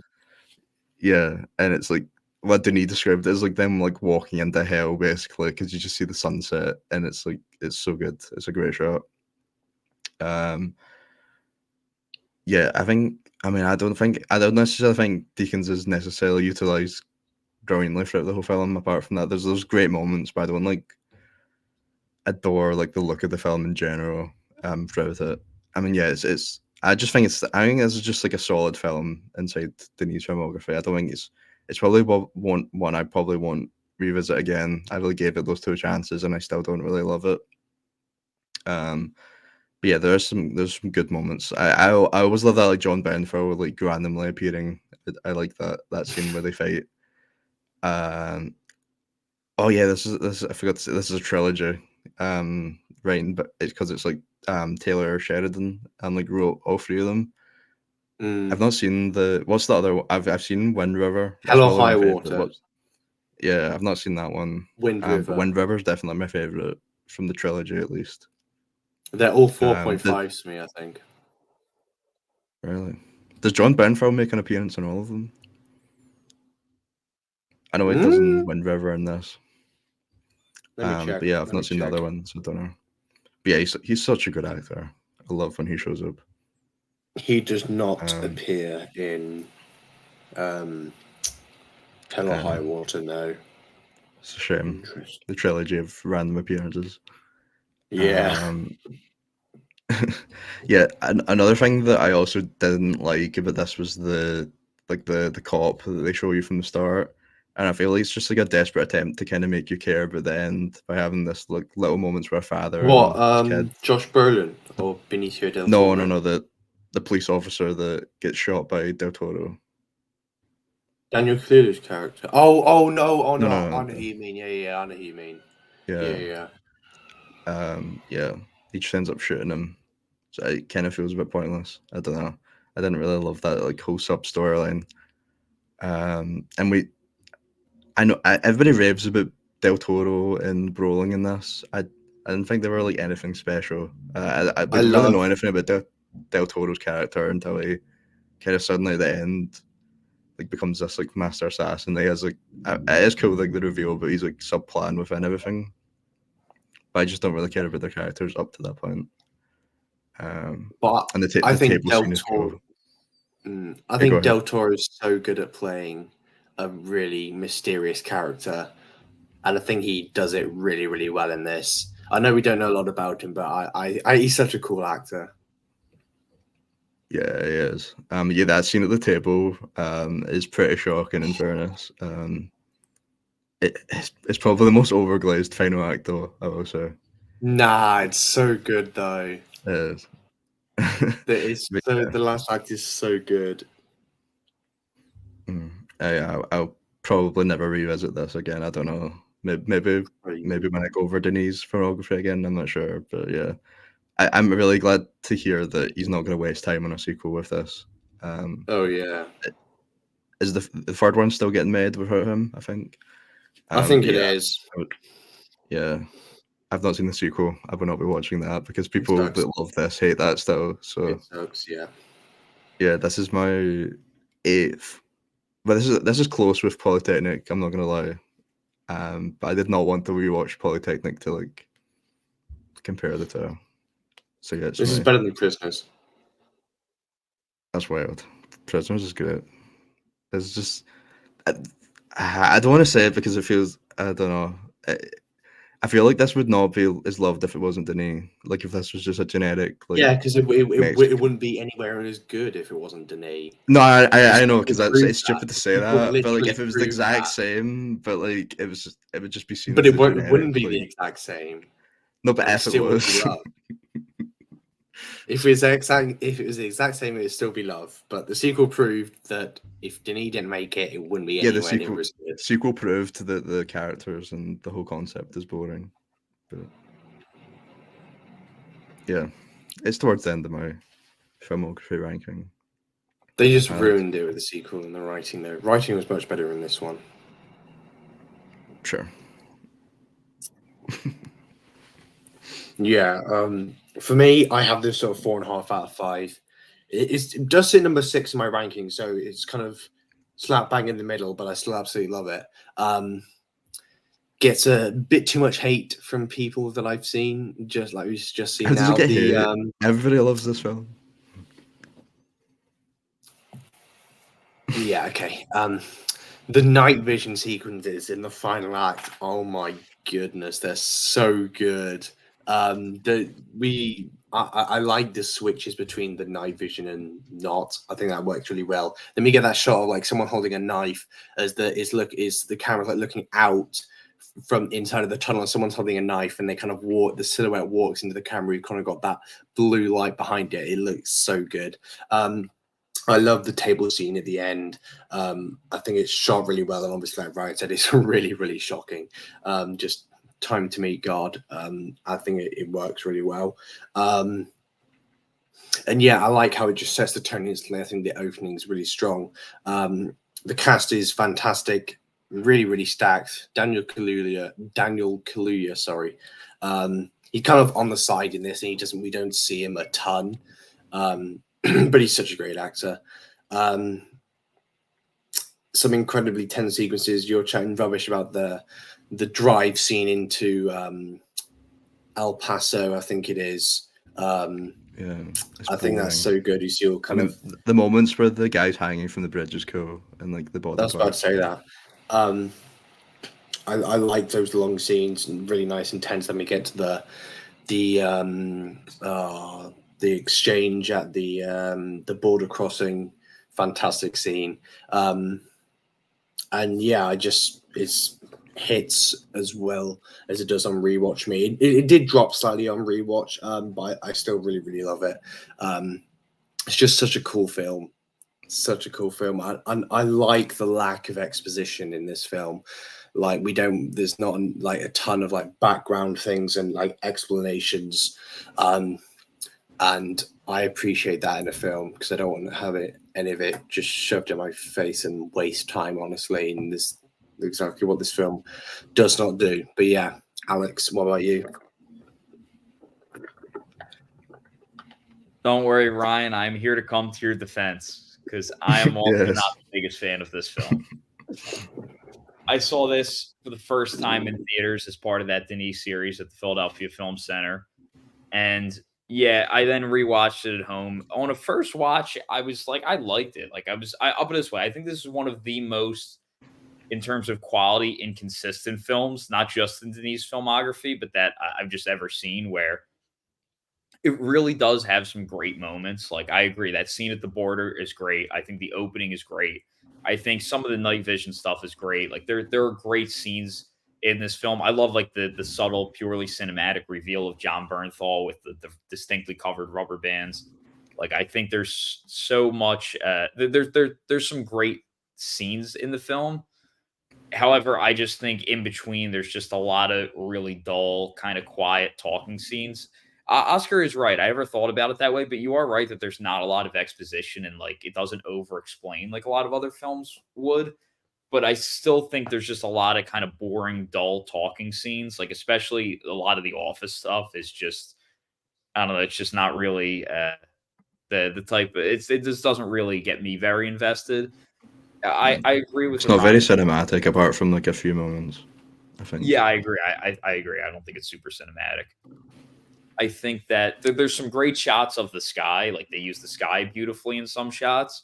But aside from that, I agree with you that it's not necessarily Deacon's bringing his A game here. Not that it's just not like the most impressive film from Deakins and Denis visually. I do think once again, you have those difficult conflicts like Del Toro being so lost in revenge and the endless cycle of it, and the way we build up the low level. Spoiler alert, we're spoil stuff. The way he builds up that low level Mexican cop and who eventually will be caught in the line of fire of this drug war among bigger, more powerful people, and just how he's really just a cop like trying to feed his family, and he gets caught in the line of fire and. ask questions about not just what's going on the other side of the border, but the effect that America's having on the other side of the border and our actions over there, and ask some really interesting and difficult questions about that. And the way it kind of treats the two sides as similar in some ways, I think is really interesting and thought provoking. And once again, like, you can always rely on a Denis film to be thought provoking in some way, and there's the cycle of the system as well.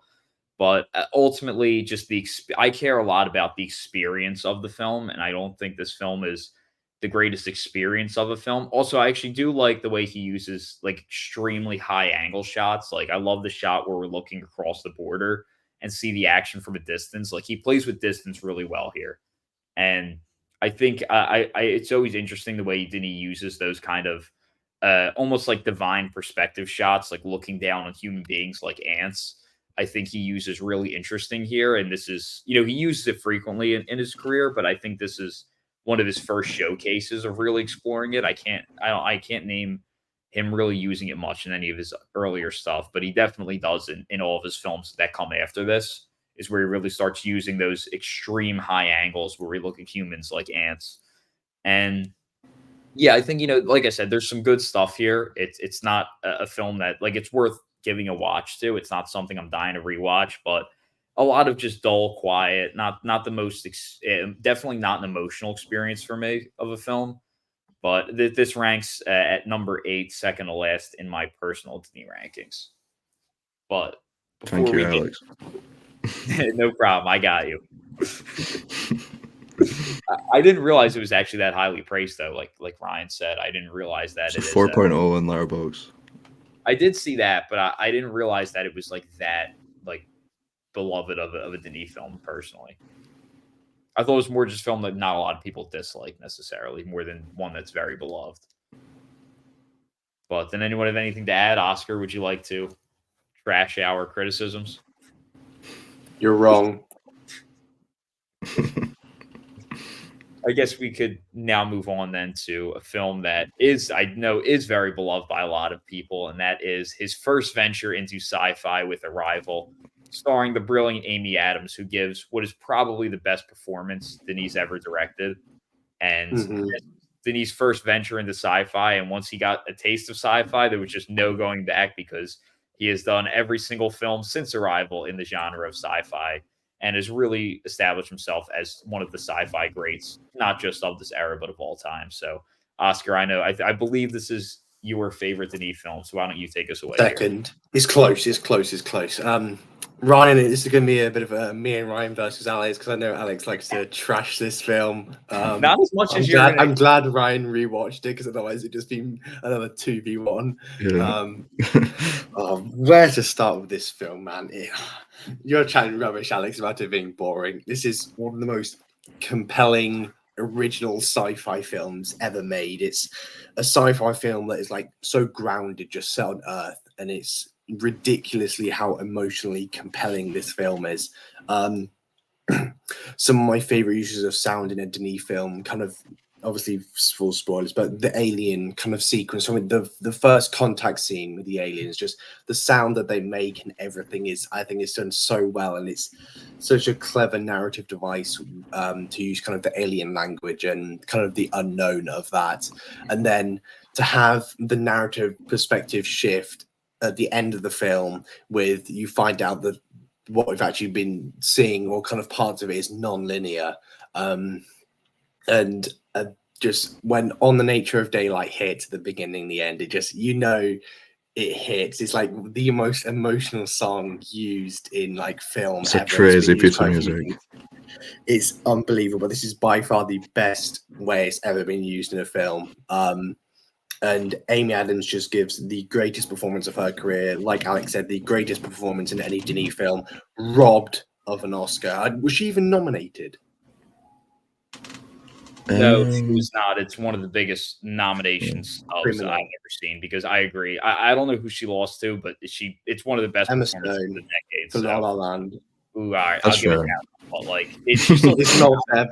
I love that performance, but she still should have been nominated. That's undebatable. Yeah, it's absolutely criminal. It's so, like I said, it's just so compelling for a sci-fi film. And then when kind of the reveal hits that she is experiencing kind of time differently and all at once, and then just kind of that opening scene, and I think it just holds up so well on rewatch, because the rewatch, the first scene is like, is the beginning of the film is like the furthest forward in time that we see. And then On the Nature of Daylight starts playing, we open on that incredibly composed shot of just that the window, as it kind of goes down, and we kind of open on, I think it's on like a lake house kind of thing, and it's so good. I will rewatch this film infinitely, and just get so many emotions out of me. It's ridiculous. Yeah, I don't know what I don't know how he did this. Honestly, it's unbelievable film. Yeah, this one really shows the power of music and film. Like that song you were saying, it is. I mean, it's an amazing song to begin with, but putting that at the start of the film, it's crazy how much emotion it can create, like through characters that you have no idea about. Like you know nothing about these characters or anything that's even going on, but you just put that in the background, and it somehow creates emotion straight off the start of the film. And when it comes back in the end, that is really is probably the most emotional moment in Denis' filmography. And this obviously was his first sci-fi, kind of the first point where he's really using music to a strong degree compared to his earlier stuff as well. And it is so effective here. Like this is really showing like what kind of director Denis was going to be. Going into sci-fi stuff, obviously the scale is amazing of the ship on Earth. The eerie sounds, the noises you were saying, like from the aliens in the ship, is like otherworldly, and it works so well. And yeah, again, that really showed like how good the sound was going to be in Denis films. I have this. This is still like my least favorite sci-fi that he'd done somehow, but that's really not like slandering the film. I'm not going to do that again after the last one. Like, although I would have, like you said, this was lower down in my Denis ranking before, but I rewatched it and I really love it now. I do think that is criminal that Amy Adams didn't get a nomination. I wouldn't get put above Emma Stone, but that is definitely one of the best performances of that year. Is this an original? It's not adapted from anything. I'm no, it is adapted. I'm pretty sure it Adapted. is. Okay, I'm pretty sure. adapted. Yeah, it is adapted. Yeah, it is. Okay, yeah. So all of his stuff is adapted, but yeah, he's does such a good job of adapting stuff like this. He's first big success with awards as well. Prisoners obviously got, I mean, Deacons was the only nomination for that, but with this, it got 5 nominations, and including Best Picture. So this is really kind of Denis' moment where he kind of really properly elevated into like huge success and recognition from the Academy. I mean, he didn't win anything still at this point. I don't think he won anything until Dune, I'm gonna say, where they kind of swept all the technicals. But this is really where like he really showed that he was like a next level like blockbuster like director, and really changed the sci-fi game really, because like I don't know, there's not really much sci-fi that even like compares to Arrival and the stuff they done later on, like in the 2010s. Definitely kind of brought it back to the high level or the high bar that it was at before. And yeah, it's definitely one of the best in the genre, at least one of my favorites for me. Probably my favorite shot is when they're going into the ship for the first time, and there's kind of like the frame within a frame of them kind of like looking through as they're like going into like the room they communicate with the aliens. I know a lot of people call this, I mean, I don't know if they do it with this, but they usually call these sci-fis quite cold, and I kind of see that with maybe the middle parts of this. There's a lot of like sciencey like stuff, but the beginning and the end are just like they elevate the film so much, like those moments. And that twist you were saying, like how it reveals that it was non-linear, kind of bringing back the on Sunday like twist, almost like we seen at the start, or that we seen the start. At the start we seen the end. Yeah, I think that is really one of the best. I mean, I may actually prefer that twist to on Sunday in his filmography. Yeah, it's just such an emotional moment, especially with that music in the background. It's so good, man. I've got it I had it as like a low 4, but it's like a solid 4.5 now. I have it. I mean, it's still number 5 in his filmography, but that really goes to show how strong like he's like top 5 is for me. Number You have 2 a for second?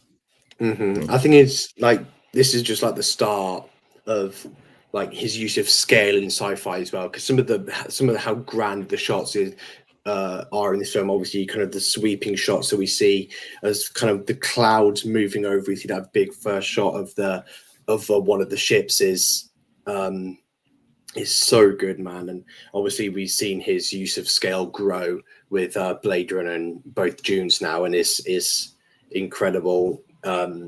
And kind of those sequences when they're just about to go in the ship and how big it is just underneath there. I think he does such a good job of capturing that. We kind of get those wide and they're kind of in again, and he just uses that loads. And I think it really sets the scene. Like you said, those shots of frame within a frame when they're going into that kind of central area within the ship. I think it is so clever. But yeah, just one of my favorite films ever, without a doubt. Alex, time to turn the tables, unfortunately. Oscar, you are absolutely wrong. But not about what you think you are. I actually am not here to slander or criticize this film, because I actually do have a lot of good things to say about it. And I think I always bring this film up with the interesting and never-ending conversation of separating our favorite films from films that we think are the best, because it's a film that I think is a brilliant film. Like, I look at this film and like the storytelling of it, and I think it's brilliant. I just don't enjoy watching it that much necessarily. But when I look at what Denis doing on a storytelling level and the thought provokingness and the ideas of it, I think it's a brilliant film. I just think it's a film that makes me think more than it makes me feel necessarily. And I think that Ryan hit the nail on the head where I love the first act and I love the third act. I just don't really like the second act in the middle. And I understand that it's important for the storytelling, it's important for the payoff, but I just don't really enjoy it. Like, I find it a bit of a struggle to get through, and it's not it's just not my favorite experience of a film. But I'm mostly here to talk about what I like about this film, because I think there is a lot of good things. Of course, I've talked about Denis loving the themes of communication, and here that's the core theme of the film. This is definitely the most that theme is ever really at the forefront of the film. Is this film is all about communication, and communication through pictures especially, which I think connects with just the art form of cinema as a whole. And I like how he has really, in terms of sci-fi, kind of like David Lean once again, with this really big idea film that has this really deep, intimate human conflicts, which asks us really difficult questions like what we would do. I don't know if I forget if both of you spoiled it or fully or not yet, but I'm just going to spoiler warning. And it's once again, timestamps in the comment below if you want to skip ahead, if you don't want anything spoiled. But sorry, timestamp in the description. But yeah, I think it really makes you think what you would do. And like I said, I like thinking about the film a little more than I like watching the film. But it has really complex ideas of time. Like, I like films that play around with time with like real human emotions. And of course, the big thing is the final twist that it's nonlinear, and Amy Adams. You know, in the beginning, we see uh, her go through the death of a child, which is horrible. Once again, the parental themes from Denis Villeneuve, and then the rest of the film, we're watching Amy Adams, and she's never grieving, and it feels kind of weird. It's like, why is she like not grieving at all? Why is the child never brought up? I think one of you it's. Yeah, it's Oscar. Your mic's just got like really loud there. But, Hello, can you hear me? Yeah. Yeah. So yeah, I think it's like, once again, like we see her grieve, we see her lose a child, and then she seemingly just is totally fine. All of a sudden, she's not grieving until we realize why she's not grieving. And I think that he does a really good job with the nonlinear storytelling here. And one big thematic element is circles. The core image of the film is circles, and the way he uses this idea of time as a nonlinear loop and circle thing. Right after we see that opening sequence of Death of the Child, there's this long extended shot of her just walking through a circular hallway, and it just keeps going and going, and it really connects with that theme of the nonlinear time as a circle. There's a lot of curved lines in this film, once again communicating through pictures with the aliens, and I think all of that is very interesting. And I think Denis makes us realize we shouldn't assume things because, like I said, that we see the child die and then we see her not grieving, and we kind of just assume that everything is linear, and when in reality it's not. And he's definitely always in a lot of his films likes to play with our expectations and what we're thinking, and he really kind of makes us realize that we shouldn't just assume things. And like for example, we have these multiple cutaways to her playing with the kid throughout the film, and they're just feel so random. We don't get why. And once again, he's playing with her expectations. Like we don't know where these memories, like even though it's really in the future, like we think they're memories, but like why here? Why does she seem to have no effect on being upset about thinking about a kid? Like you would think a parent who lost a kid is going to be upset when they think about it, but she's not. And once again, playing with her expectations. And I love the way he uses the different color palettes for the different timelines to really separate them, even though we haven't yet put together the pieces of the puzzle. And the ultimate question is death worth the experience of life? And what would you do would you have a child if you knew that you were going to have to bury them because the experience of them living is greater than the pain and the heartbreak of the unfortunate death? And I think that's the core question and conflict of the film on a human level before the big idea alien communication conflicts, which I think is so strong and powerful. And I do think that twist is really effective and is emotional. And I think, of course, Amy Adams, it's just all you need to do is watch the film. You don't even need to hear me praise her. It's probably the best performance in a Denis film. And yeah, I think it's ultra thought provoking. And even though the thing is, even though I love that third act, I just don't like a lot of what came before. And like, I get why it needs to be cold. I get why it needs to be quiet. But at the end of the day, I would rather watch Dune. Like, it's not the experience that I enjoy watching that second act necessarily. But there's a lot of really good ideas and some really brilliant filmmaking on every level. I wasn't as impressed by the score as I think both of you were, but I think it has moments where it's really good. Like, I think that one sequence where the score kind of takes the spotlight as we see the montage of her playing with the kid. Like, I think it really shines there and takes us through the parental journey. And I think it's really important for the emotional element of the film. I just wish he used more score. And I kind of get like I said, I get his decision to make it more quieter in the middle. I just don't, I get it, but it's like, it's, I don't know, I have mixed feelings about it. I think the way he treats the science is also really interesting. Like, I think once again, the first sci-fi film is a lot like Close Encounters, and where he really becomes the sci-fi guy, but the science is very unknown science, which is interesting because I think Denis agrees with me where, like, I think I see the world as like there's so much that we haven't discovered yet, and we think we know a lot more than we do, when in reality there's so much that's yet to be discovered. And Denis has said in interviews he really feels that same way, where he's much more interested in the science we don't know yet. And I think that's what makes, because normally with sci-fi, I'm a lot more interested in the fiction than the science part. But here, I think it's interesting how it's the science we haven't discovered yet, which is the interesting part for me. And he never really over-explains the science, which is, even though I think it gets a little more too science-ish in the second act, I think he doesn't over-explain it necessarily in a boring way in that element. And the design of the ship's really interesting. He modeled it after a pebble, he said, and didn't want it to be like shiny or any kind of earth material or what we think of with sci-fi, which is another reason it's so great to see people like Denis making these films, because he's so interested in doing things that are different than what he has such an appreciation and respect for what came before in the genre, but also wants to try new things and explore different things, which is really great to see. And yeah, I think the science element does a lot of cool stuff with where sci-fi sound is so important. Once again, kind of defying the tradition of sci-fi, no real electronic sounds. And he uses more like animal sounds. Like, he associates the heptapods with like the sounds of whales, with like this real powerful presence to them, but also like a peacefulness as well.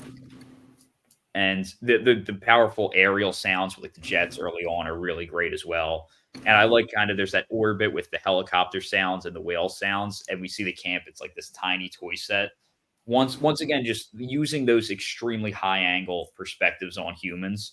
Like we see it again where right after there's the news of the aliens, Amy Adams kind of just fizzles into the crowd where it's like she was originally the teacher of the classroom. She's like the center of attention, like the authority in the room. And then as soon as the world, everything kind of goes to shit, like all titles that any human being has are kind of meaningless at that point where we're all just kind of fizzled into like these ants compared to this grand alien presence that now exists. So I thought that was just, once again, brilliant filmmaking. The film is definitely very cold feeling. He also uses short side compositions a lot, which subtly make people uncomfortable a lot of the time, which is interesting. So yeah, there really is a lot of brilliant stuff. Oh, actually, brief just to talk about Amy Adams is I think it's such a complicated and layered psychological character, which I think she, of course, does a great job with. Well, making a character so intelligent yet such an emotional strength to her as well, which is part of why she's so brilliant. But very interesting film, impressive film from Denis, just not one that I'm like excited to rewatch necessarily or like want to keep revisiting. But I think it's once again, it's a film I'm glad it exists. It's a brilliant film and it showcases Denis' brilliance absolutely. But time for everyone to hate in the comments below because they will not like that I have this ranked 7th in Denis' filmography, even though I think it's a brilliant film. It's just not the Denis film that I enjoy much. But on a couple of rewatches, I could definitely see this surpassing Prisoners. Crazy. Ryan, any contradictions to anything I said? Not really. I really like the science side as well. Kind of it's not like, I mean, it is very still science fiction because your gains like almost like time travel, like superpowers almost. I don't know how to describe it, but I like how it is kind of like grounded in like how language is like normally in like real life. Like I don't know, I always think of it like how like if you like lived somewhere, like you kind of gain like the traits of the language, like your accent changes. I always kind of view that like that, like because she's hanging out with aliens so much, she kind of just gains the almost like powers from them just hanging out with them. So I really liked how it was almost kind of grounded in like actual science, but still very science fictiony. So yeah, the aliens are also very cool. Kind of creepy at times. There's that scene, but it's almost like the spider scene in anime where she wakes up to the alien like in the room with her. I really like that. But yeah, a very cool sci-fi concept, I think. The shot of her hand on the thing and like the heptapod thing and like on the other side as well. That's such a good shot. Yeah, all the language, like communicating stuff is really cool. Up there is Jeremy Renner's best performance as well. Yeah, I agree. With Wind River as well for me. Definitely his best film. Yeah, probably. It's time to move to the best Denis Villeneuve film. His greatest accomplishment, the best one, arguably the best film of the 2010s, arguably the greatest looking film ever made. This film is, when I talked about, films that how Arrival's not a film that I enjoy the experience of as much. This is a film that is everything I love in cinema. And I enjoy this experience so much. I could rewatch this endlessly. It's ultra thought-provoking and a great experience, and that is Blade Runner 2049. We live in a world today flooded with terrible legacy sequels, terrible remake spin-off sequels, just cash-grabbing familiar names.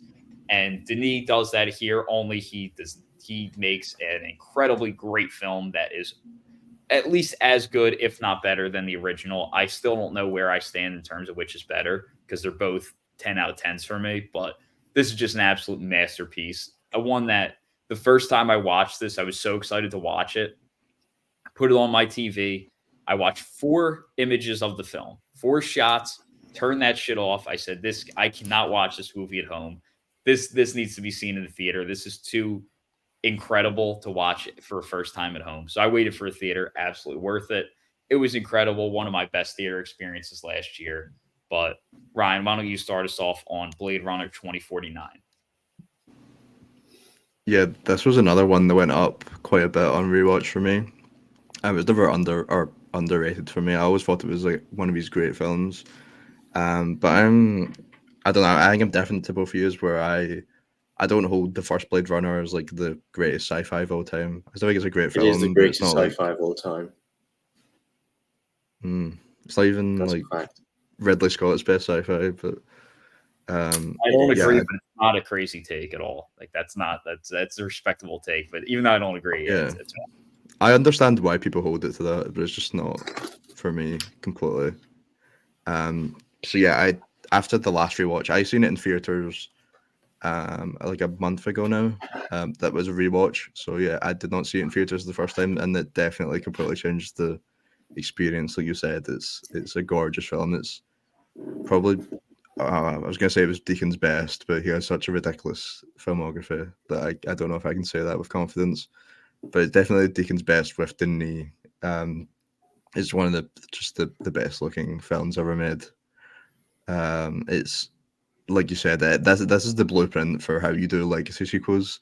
This came in like 2017 probably was like where like legacy sequels were like almost defined. That's when like they got really popular with Star Wars and this. But that's really laid the blueprint for how to do them properly, and just about how to do any blockbuster in general. Basically, like this is just a gorgeous looking film.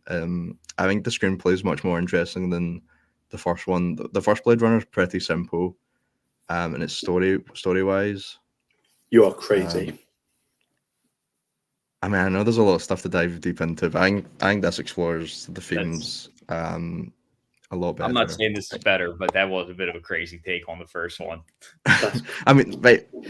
The first Blade Runner is a simple story. He has to go and find 3 replicants, and that's it. I mean, I'm not saying there's not deep And meanings that's behind it. that, but that's not a bad take. It's quite literally just a simple story compared to this. Like he is just on a journey to hunt them down. That's not even a bad take. It's just a fact. But yeah, I much prefer the characters in this. Like Ryan Gosling, I think really does. I mean, he's one of my favorite actors working right now in general. So he is obviously going to elevate it. I actually maybe would have preferred if this wasn't like a legacy sequel. I think it's really done well, but I would maybe I don't know. It's kind of holding back slightly the fact that it's a sequel. It probably would be better as it's like its own individual thing, but it doesn't really hold it back that much for me because I do think it is like the perfect sequel for it. But yeah, just the whole Gosling try to find out like his childhood and like is he really a replicant? Or not a replicant, like the child or the first like child of replicants. I think that's a much more interesting story than the first one at least.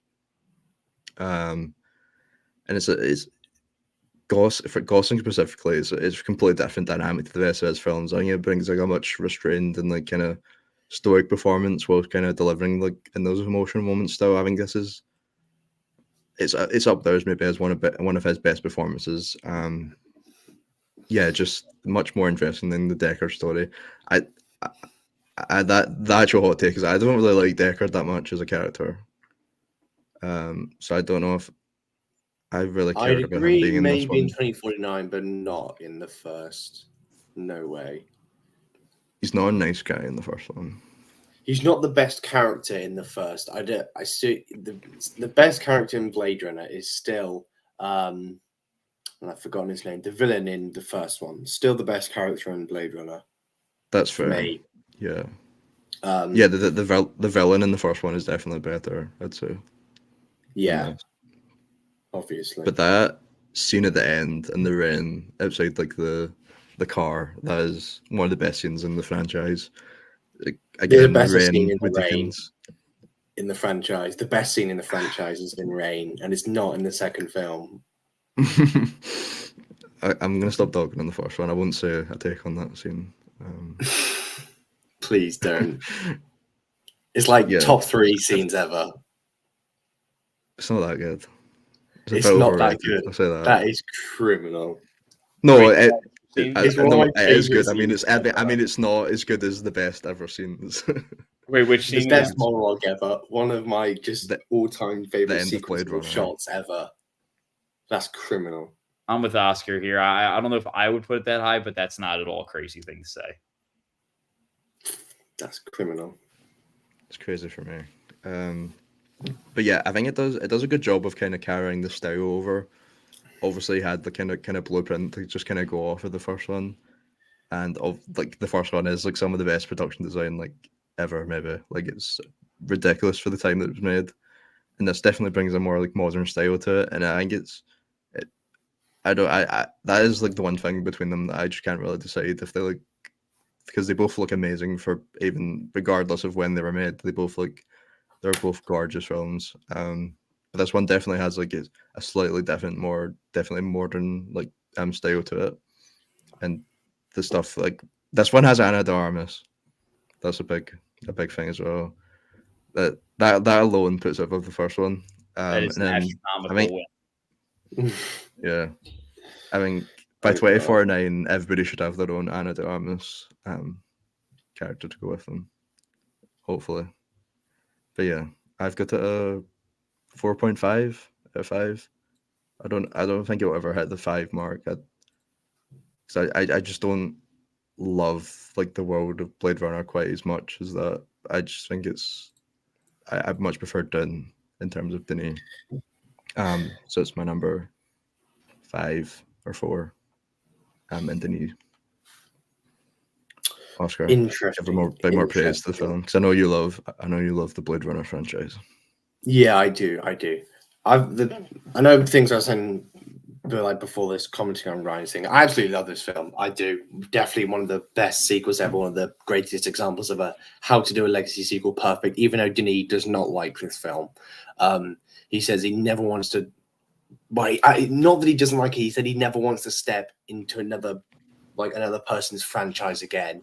And he said every time he thinks about that film, he just doesn't think highly of it.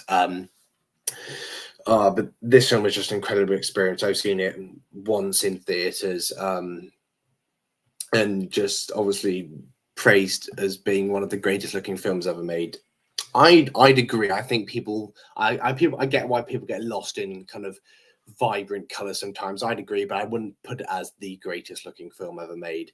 I think it's just difficult for me when the original is one of my favorite films ever, and I think for me, for the most part, it's like a tiny step down. I don't think the story is as clear narratively as it is in the first, and I prefer that. I guess I know a lot of people's main complaint about the first one is they think that it's not a clear story and it's just the plot isn't there. And I think it's a really simple story compared to yeah. And that's maybe where this does get a bit lost, is because there's a lot more like stuff happening. Yeah, there is. I didn't follow the Blade Runner 1 story, like the first 1, maybe 2 watches. I actually really didn't follow the story. Yes, people find it a bit more difficult to follow. But yeah, I think the acting performance in this quite iconic already. But I think Gosling's performance is so minimalistic and kind of toned down for the most part. Obviously there are the odd kind of rage scenes, but I think he portrays this really depressed character really well that kind of perfectly fits into this environment that we're in. And the story is there for me, like I said, not as strong as the first, and I think the emotion really does hit in that last act, and the final shot of the film I think is really perfect. And for me, it's been dropping slightly on every watch, but it's still, for me, it's number 4 for me in my Denis rankings. Still one of my favorite films, I guess. And just the set design, the score as well from Hans Zimmer. Not as good as the first film score, but it's still is one of his most underappreciated scores, I think. People just don't talk about it at all, and it's really, really good. I think it's one of those scores I wouldn't necessarily listen to a lot, but it's one that's really, really impactful when you're watching the film, and I think it just creates this feeling of just awe and wonder of what you're watching and all these kind of grand cities in the future. And yeah, it's just crazy film, and it's ridiculous how well it's paced as well. It does not feel like 2 hours 40 minutes, especially when I saw it in cinema. But yeah, it's an incredible film, but just not up to the standards of the first, in my opinion. But yeah, Alex, I know you're gonna glaze this film crazy now. Firstly, I made a mistake. It's my number 3, Denis, actually. Number 3, interesting. I have an insane amount of things to say on this film, and maybe I wasn't successful, but I tried to limit what I said about others films we just talked about, so that I have more time to talk about this one, because this is one of my favorite films ever. I think it's one of the best films ever, and this is really what establishes Denis as one of the all-time greats for me. And I think we really took a monumental step forward in his career, and is just such a, like, I love every department films, and the music and the picture and just looking, the quality of the images matters to me. Like, I understand why, maybe it's the Italian in me, where Italians like to make everything beautiful all the time, no matter what the emotion is. But I understand why some films are gloomier or more dull or repressed visually.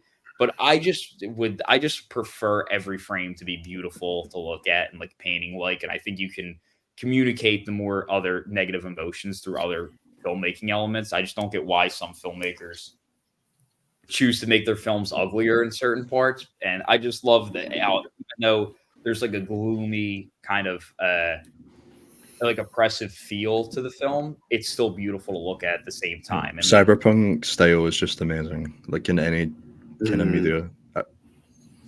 Yeah, I'm with you. I think it's just like, and like I said, I'm big on like urban environments. Like, I definitely personally favor films that are set in urban worlds versus more rural. But this is like, just, it's beautiful on so many levels, but also like it's ultra structured and everything is ultra detailed and precise, which matches the way the world is with this more techno, like oppressive on emotion world, where everything's very structured and precise. Especially when we're in like Jared Leto's world, where he's such an interesting character on his own. But yeah, the motion speeds are so controlled at like these slower mid speeds. Everything moves at such a precise and controlled speed, which really just creates a certain mood and feeling from just being in that, existing in that environment. And you know, this is a film that. But this is a film that when I rewatch, like I have bad ADHD, so I struggle to focus on films when I watch them at home, which is why I almost always opt for the theater. But this is a film that I got a new pair of Beats Studio Pro headphones. This is the first film I watched with them, and I did not have the urge to check my phone once. I was just like so locked in and focused on this, even though I was watching at home, which is kind of rare for at-home watches. Like, I normally have to fight to pay attention a little more. And once again, Denis, just so many big ideas that he loves to explore. And I think if a gun to my head, I am taking this over the original Blade Runner, even though I have a little more nostalgia attached to that one, just because there's just so much I love about this one on so many levels. And I think sci-fi is the future of cinema. People today like big idea films. I think sci-fi is such a rapidly growing genre. The B movie always becomes the A movie. History's always shown us that, and for so long, sci-fi was the B movie. And as a genre, B movie. What's up? The B movie. I thought you talked about the B movie. Oh no! I'm saying like, animated one. Like it was considered like a B like subgenre of movie. Right? Oh, okay. Seriously, I was gonna say it actually comes from back in like old Hollywood, where they would. Old movies were like double headers, so you would get an A movie, which would be like Lawrence of Arabia, and then you get like a B movie, which was like some corny, cheaper movie. And historically, those were the sci-fi movies, and the kind of lesser tier movies in history always end up becoming the A movies. And I think sci-fi is just growing as a genre. It's the future of cinema. People like big ideas, and Denis is absolutely on like one of leading the charge of that. And I think, though, even though really the questions here are a lot about emotion, but, you know, sci-fi movies often question AI and robots with emotion. But here there's ideas about belief. And I know the two are connected, but like, it's not just about can this character feel things? It's can this character believe in something? And in the end, we see Kay, who's a nameless protagonist played by Ryan Gosling, die for something he believes in, which really takes the whole question of what it means to be human and what's the difference between human and non-human to a whole nother level. Is not only can K have feelings and emotions, but he also can have beliefs and make decisions. And it's like, can the AI make its own decision? And it also asks like interesting questions about the labor force as well. Definitely a lot of that, and human waste as well. Like the way he uses the scale of the human trash, which just dwarfs the everything in the frame. But ultimately, it's the question of, can AI, like the whole thing with Ana de Armas. Like Ana de Armas's character's name is Joy. They're literally selling joy, and it's a corporate selling of fantasy, which has existed forever. But this, of course, and taking that to a whole nother level of the future of will there be AI or digital relationships with non-human things?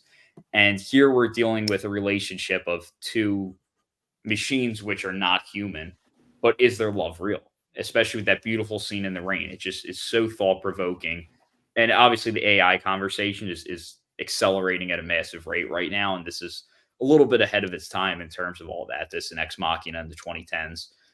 And, then you have people like who are really leading the AI drive in the real world. And Jared Leto's character really represents them here. He's famously known as to be like a very weird actor who is a bit divisive in how people see him, which is, I think, makes him perfect here because he really doesn't feel like a human character and he sees everything as subhuman.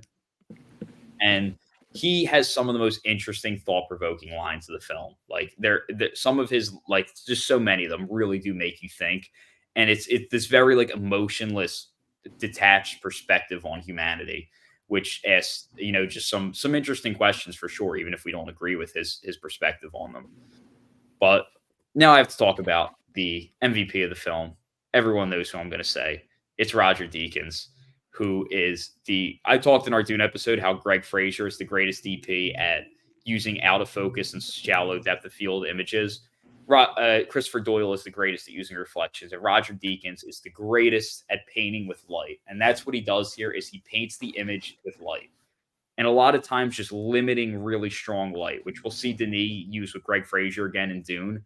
And this is the first time we really see in a Denis film just this painting with light and limiting the light to create a certain heightening effect to it. And one of my favorites is the way he shines light through water to give it like this moving, wavy quality to it. We see it a lot at Jared Leto's place. And it's just such beautiful imagery, but so unique at the same time. And the way the light is like slowly moving at a steady speed throughout the image, he literally just is trying everything you could do with light, experimenting with a whole color palette from the yellows of Leto's place, the oranges of Vegas, the kind of the greens we see with Ana de Armas in the rain, the pinks of the Ana de Armas when she's the big hologram, and just using just the full color spectrum in so many different ways, but also contrasting them with like the great noir, really strong blacks to heighten those colors. And his contrast ratios are insane. And what a contrast ratio is the brightest spot of the frame versus the darkest spot of the frame. And just, I like really high contrast images. And he uses those high contrast ratios to really heighten and make these images just have that really strong effect on you. And, like what I'm saying, it's not just about the colors. It's about the effect that the colors and the lighting have on each other, which Deakins fully understands and uses to its full potential. Also, even just like the things like when we go out to the country with like Dave Bautista's character, it's a purely white sky, no blue, no clouds, just purely bright white sky. And then in contrast, we have like this gloomy city, which looks like it's a circuit board. It looks like something you'd see inside of a computer with no sunlight and like the real gloomy city. Actually, interesting one thing I saw in an interview is Ryan Gosling said that it's like as if the 80s never ended, which I think is just a weird comment because I don't think there's ever been a time closer to this than right now. So it's like, I think this is like the closest we've ever been to this. So I really like the opening shot where it looks like they're flying over farms or something, and then it gets closer and it just revealed that it's crates and just like lots of technology. And it really sums up like the world just off the start. Yeah, totally. And also like including one of those 4 shots that I watched on that first 10-second viewing is the big scale of everything and then the really intimate eye shot. Once again, Denis' contrast between big ideas and like real human emotional intimacy. And yeah, it's just this is the peak of visual art. There's also a lot of symmetry to match like that structure, and like I've said, everything's just so precise. But I've been talking a while, so Ryan, do you have anything to add on Blade Runner 2049? Yeah, I would just go off what you're saying there with the symmetry and the shapes. Like, some of the shots are just ridiculous. There's that one when I don't remember. It's the building where he goes in to check the records, and there's like the kind of like corner shot or whatever's, and I think it's a yellow light. That's the one that always stands out to me. Obviously, the iconic shot of Ryan Gosling walking through like the orange like almost like field. I don't know how to describe it, but everybody knows the shot I'm talking about. That's that's when he's going to Vegas to be before. Yeah. Yeah, Vegas really stands out. All with all the orange tints. I really like. I mean, this is just kind of a Blade Runner like general comment, but like I like. Well, how do you feel about like the advertisement stuff and like I think is it Coca-Cola that's in this? I think so. I I know forget. some But people don't. Yeah, I think it adds to it, honestly. I agree. It Yeah. adds to like the futuristic sense of kind of product placement, but it's done in a way that it's not just product placement. It actually feels like something that you have there. So yeah. I It feels very I don't mind it. dystopian. Yeah, I agree. I think it's in terms of the gloomy, pessimistic view of where the future can go. Like we know the world's always pushing, like, okay, how can we advertise more? Like, how can we, manipulate consumers to buy more? And I think as AI and technology grows, that is going to be the forefront of what it's being used for. And this is why I think like I get Gosling's comments about like it feeling like the 80s, because obviously the 80s was a big consumerism era, but I just think it's 1,000 times worse right now than ever before, which is why I found the comments interesting. But yeah, I think it's definitely going to be like the more technology advances, you can be damn sure the more it's going to be used to sell us shit. So I think that's an important part of what the film's If trying they can sell us Anna de Armas, then I'm all for it. That one I might have to make a purchase there, but Yeah, this is our like big film that kind of put her into stardom as well. I don't like the moments War where like Dogs? Was this same year? Was War Dogs 16? 2016 or 2017 or 2018? I think it's 2016. 2016. that was her first one. Yeah, that was but her I think first. bigger film. Yeah, definitely. And she's kind of the iconic imagery of like the memes when like Anna de Armas is like going up the big giant like advertisements going up to Ryan Gosling. That's like the most well-known shot in the film. I really like the moments where like he has to put her on like the, I don't know, it's almost like a USB stick. It's like to transport her about. I don't remember what. And then it ends up getting broken by like the kind of villain. It's a really good moment in the film. Transponder, that's the name of it. Oh yeah. Yeah, she can move freely basically. Yeah. Throughout kind of the world rather than just being in their room. But yeah, the lighting is sounds ridiculous when they're kind of in the Wallace building in kind of those data sets, when there's a shot where they're like walking down, and I think it's but there's like light intervals and there's the water reflection as well off of that is incredible. I think it's used so well, but it's like you said, it's impressive, like the range of color palette that's used across the entirety of this film, and it just makes each area stand out. And the Elvis scene as well, when Deckard and Kay are fighting, just like the light cutting in and out. And also like the Elvis music cutting in and out is like really a jump scare as well, because it's really loud when you're watching it with headphones on and in a cinema. But yeah, I think the light is used really well there, and that iconic shot of him, the silhouette in kind of the orange. I don't know what it is about, but the cut to that shot, there's like a really loud sound, and it's a really hard cut, and it can just hit you, and it's not just the composition of the shot, but the way it's edited is really nice. Yeah, definitely one of his best shots for me. But yeah, it's ridiculously good film, and I know he doesn't speak kindly of it, which is a shame, but yeah, He just sticks to kind of original stuff, I guess, rather than sequels, or not necessarily sequels, but adaptations rather than touching other people's franchises, which I don't hate, honestly.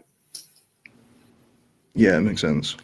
But yeah, I know Alex said how at least you sound like you liked Jared Leto's performance.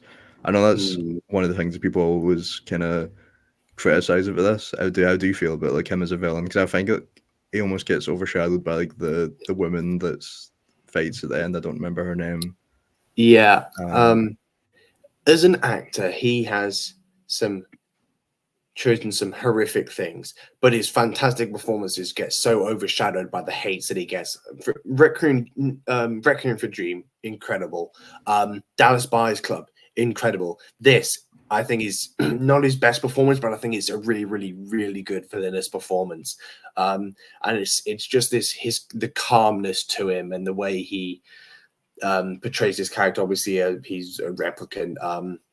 And it just the calmness in his voice, and he's almost like one tone, monotone throughout the entire film, and I think it works perfectly. And he just has this such commanding presence without kind of raising his voice and his emotions and his body language that much. But I think it's definitely one of his stronger performances, no doubt, no doubt. He has bipolar performances in the projects he picks, but yeah, he's at the end of the day, I think he's still a really good actor. Yeah, I don't think he's given a ton to work with in this. Honestly, I didn't even realize he was a replicant. I'm pretty sure he is. I actually didn't. I didn't know that either. But he's blind. I'm pretty sure. But I think he always has this like stupid. Like he never makes eye contact, which makes him feel like he never feels human. Like he never makes eye contact and just has like the soulless stare. So I think it's like he just is good at feeling like not a human character. Maybe Also, he's not. Isn't it? Maybe I'm just making stuff up. The thing that's always brought up with Blade Runner as well is about Deckard being a replicant. Like, what do you think? Because I really I seen Ridley Scott say that this sequel means that he's a replicant, but I always thought Ridley Scott has said that he is. I always like to leave it blank because I just like the idea of thinking about it. And that's why I love the original so much, because I think it just poses this brilliant commentary on what it means to be human. And I think that's what the original does slightly better for me, that's why I love it so much. And yeah, a lot of people can see the ideas. There's many arguments for both sides, but I like that it's left ambiguous and open because I think it makes his character really, really interesting. Yeah, I always thought he was, so this kind of confirmed that. But I agree with Oscar. Like I like leaving it ambiguous, but like my interpretation was always that he was one. Really, I always like assumed that he was human, like off the first one alone. But yeah, I do kind of like it being ambiguous. But yeah, in terms of like the whole human versus replicant thing, I think one interesting thing that Denis really that they use in this film is just finding humanity through art and emotion. Like we see like the old piano and stuff, and like just using kind of finding the humanity. That's really what the whole film is kind of just finding the human element. And like there's also where the newer models born in earlier, she's slimy, it feels like birth and creation, and there's just such fear in her face, which is like, if you fear losing life, does that make you human? And just the never ending question of what it means to be human is such a strength to the film. I also think this film just flies through its runtime. It uses a Denis trademark that I forgot to mention, which is people walking up from like either smoke or shadow or some form of obstruction, like walking up the Z-axis to reveal themselves. You could see that in pretty much all the later Denis works from some character. I forgot to mention that. Another interesting idea is like recalling memory, not through details, just from feeling. I think that was a really interesting line in the commentary. Also, shout out to the Sinatra homage use. I'm just a big Sinatra fan, so that's just cool. But yeah, the cinematography is very geometric, and I like the different shapes that it uses. I just think it's brilliantly calculated and precise, which is very impressive from Denis and Deakins and Vermette. And yeah, I think another interesting question is just the character of Kay, where we all think, of course, he's the special one, he's the chosen. The twist that he's not, I think is really interesting because I think a lot of us, we all like to think we're special, and it's like it's definitely asking us questions of like what it means to be special and like are we special, what makes us special. So there's just so many just interesting ideas that the film has to talk about, like the ideas of being the chosen one and what that means. And it's yeah, I just think there's so much. So I'm not gonna, if I get talking about cinematography again, we'll be here another hour, so I'll leave that in my notes. But yeah, this is one of my all-time favorite films. It's I think Denis' best, hands down.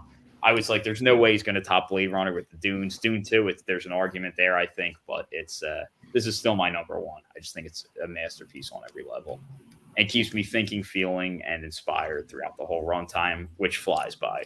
Why don't we quickly give a run through of our Denis rankings? So for me, I have in last place I have August 32nd on Earth at a 3, and then at 10th I have Maelstrom, also at a 3. At Polytechnique is 9th for me at a 3.5. Incendies is 8th for me at a 4. Prisoners is 7th for me at a 4.5. Sicario is 6th at a 4.5. Enemy is 5th, also at a 4.5. Blade Runner 2049 is 4th at a 4.5. I have Dune Part 2 at a 4.5. I'd say that, and that's at number 3. I'd say that Dune Part 2 and Blade Runner are really, really close for me. So they're interchangeable. And then number 2 and number 1 also quite interchangeable. But for now, at number 2, I have Arrival at 5. And at number 1, I have Dune Part 1 at 5. It's still his best film for me. Interesting. My star kind of follows the same, except in last place, I've got Maelstrom. I think that is comfortably his worst film. At least from his pre-retirement. Then I've got 10th. I had that at 2 stars. I really didn't like that film. Number 10, I've got August 32nd on Earth, 3 stars. I think that's kind of underrated in terms of people that have went back and watched that. Because I don't think it's quite as bad as people make it out to be. Number 9, I've got Polytechnique at 3 stars, which is a solid film. Probably won't look back and watch it again. Number 8, Sicario. Like we said, it's just a 3 star. It's a solid film, I think. Number 7, Incendies at 4 stars. I think this is kind of the start of the upper tier level of Denis. For me, so I have that at number 7. Number 6, I have Enemy, which is also a 4 star. That's like a high 4 star for me. Number 5 is first big sci-fi. I have Arrival at 4.5 stars.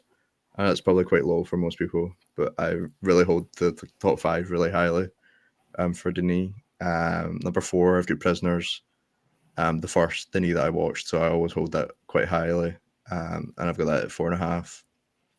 Number 3, Blade Runner 2049. I always got a high 4.5 for that.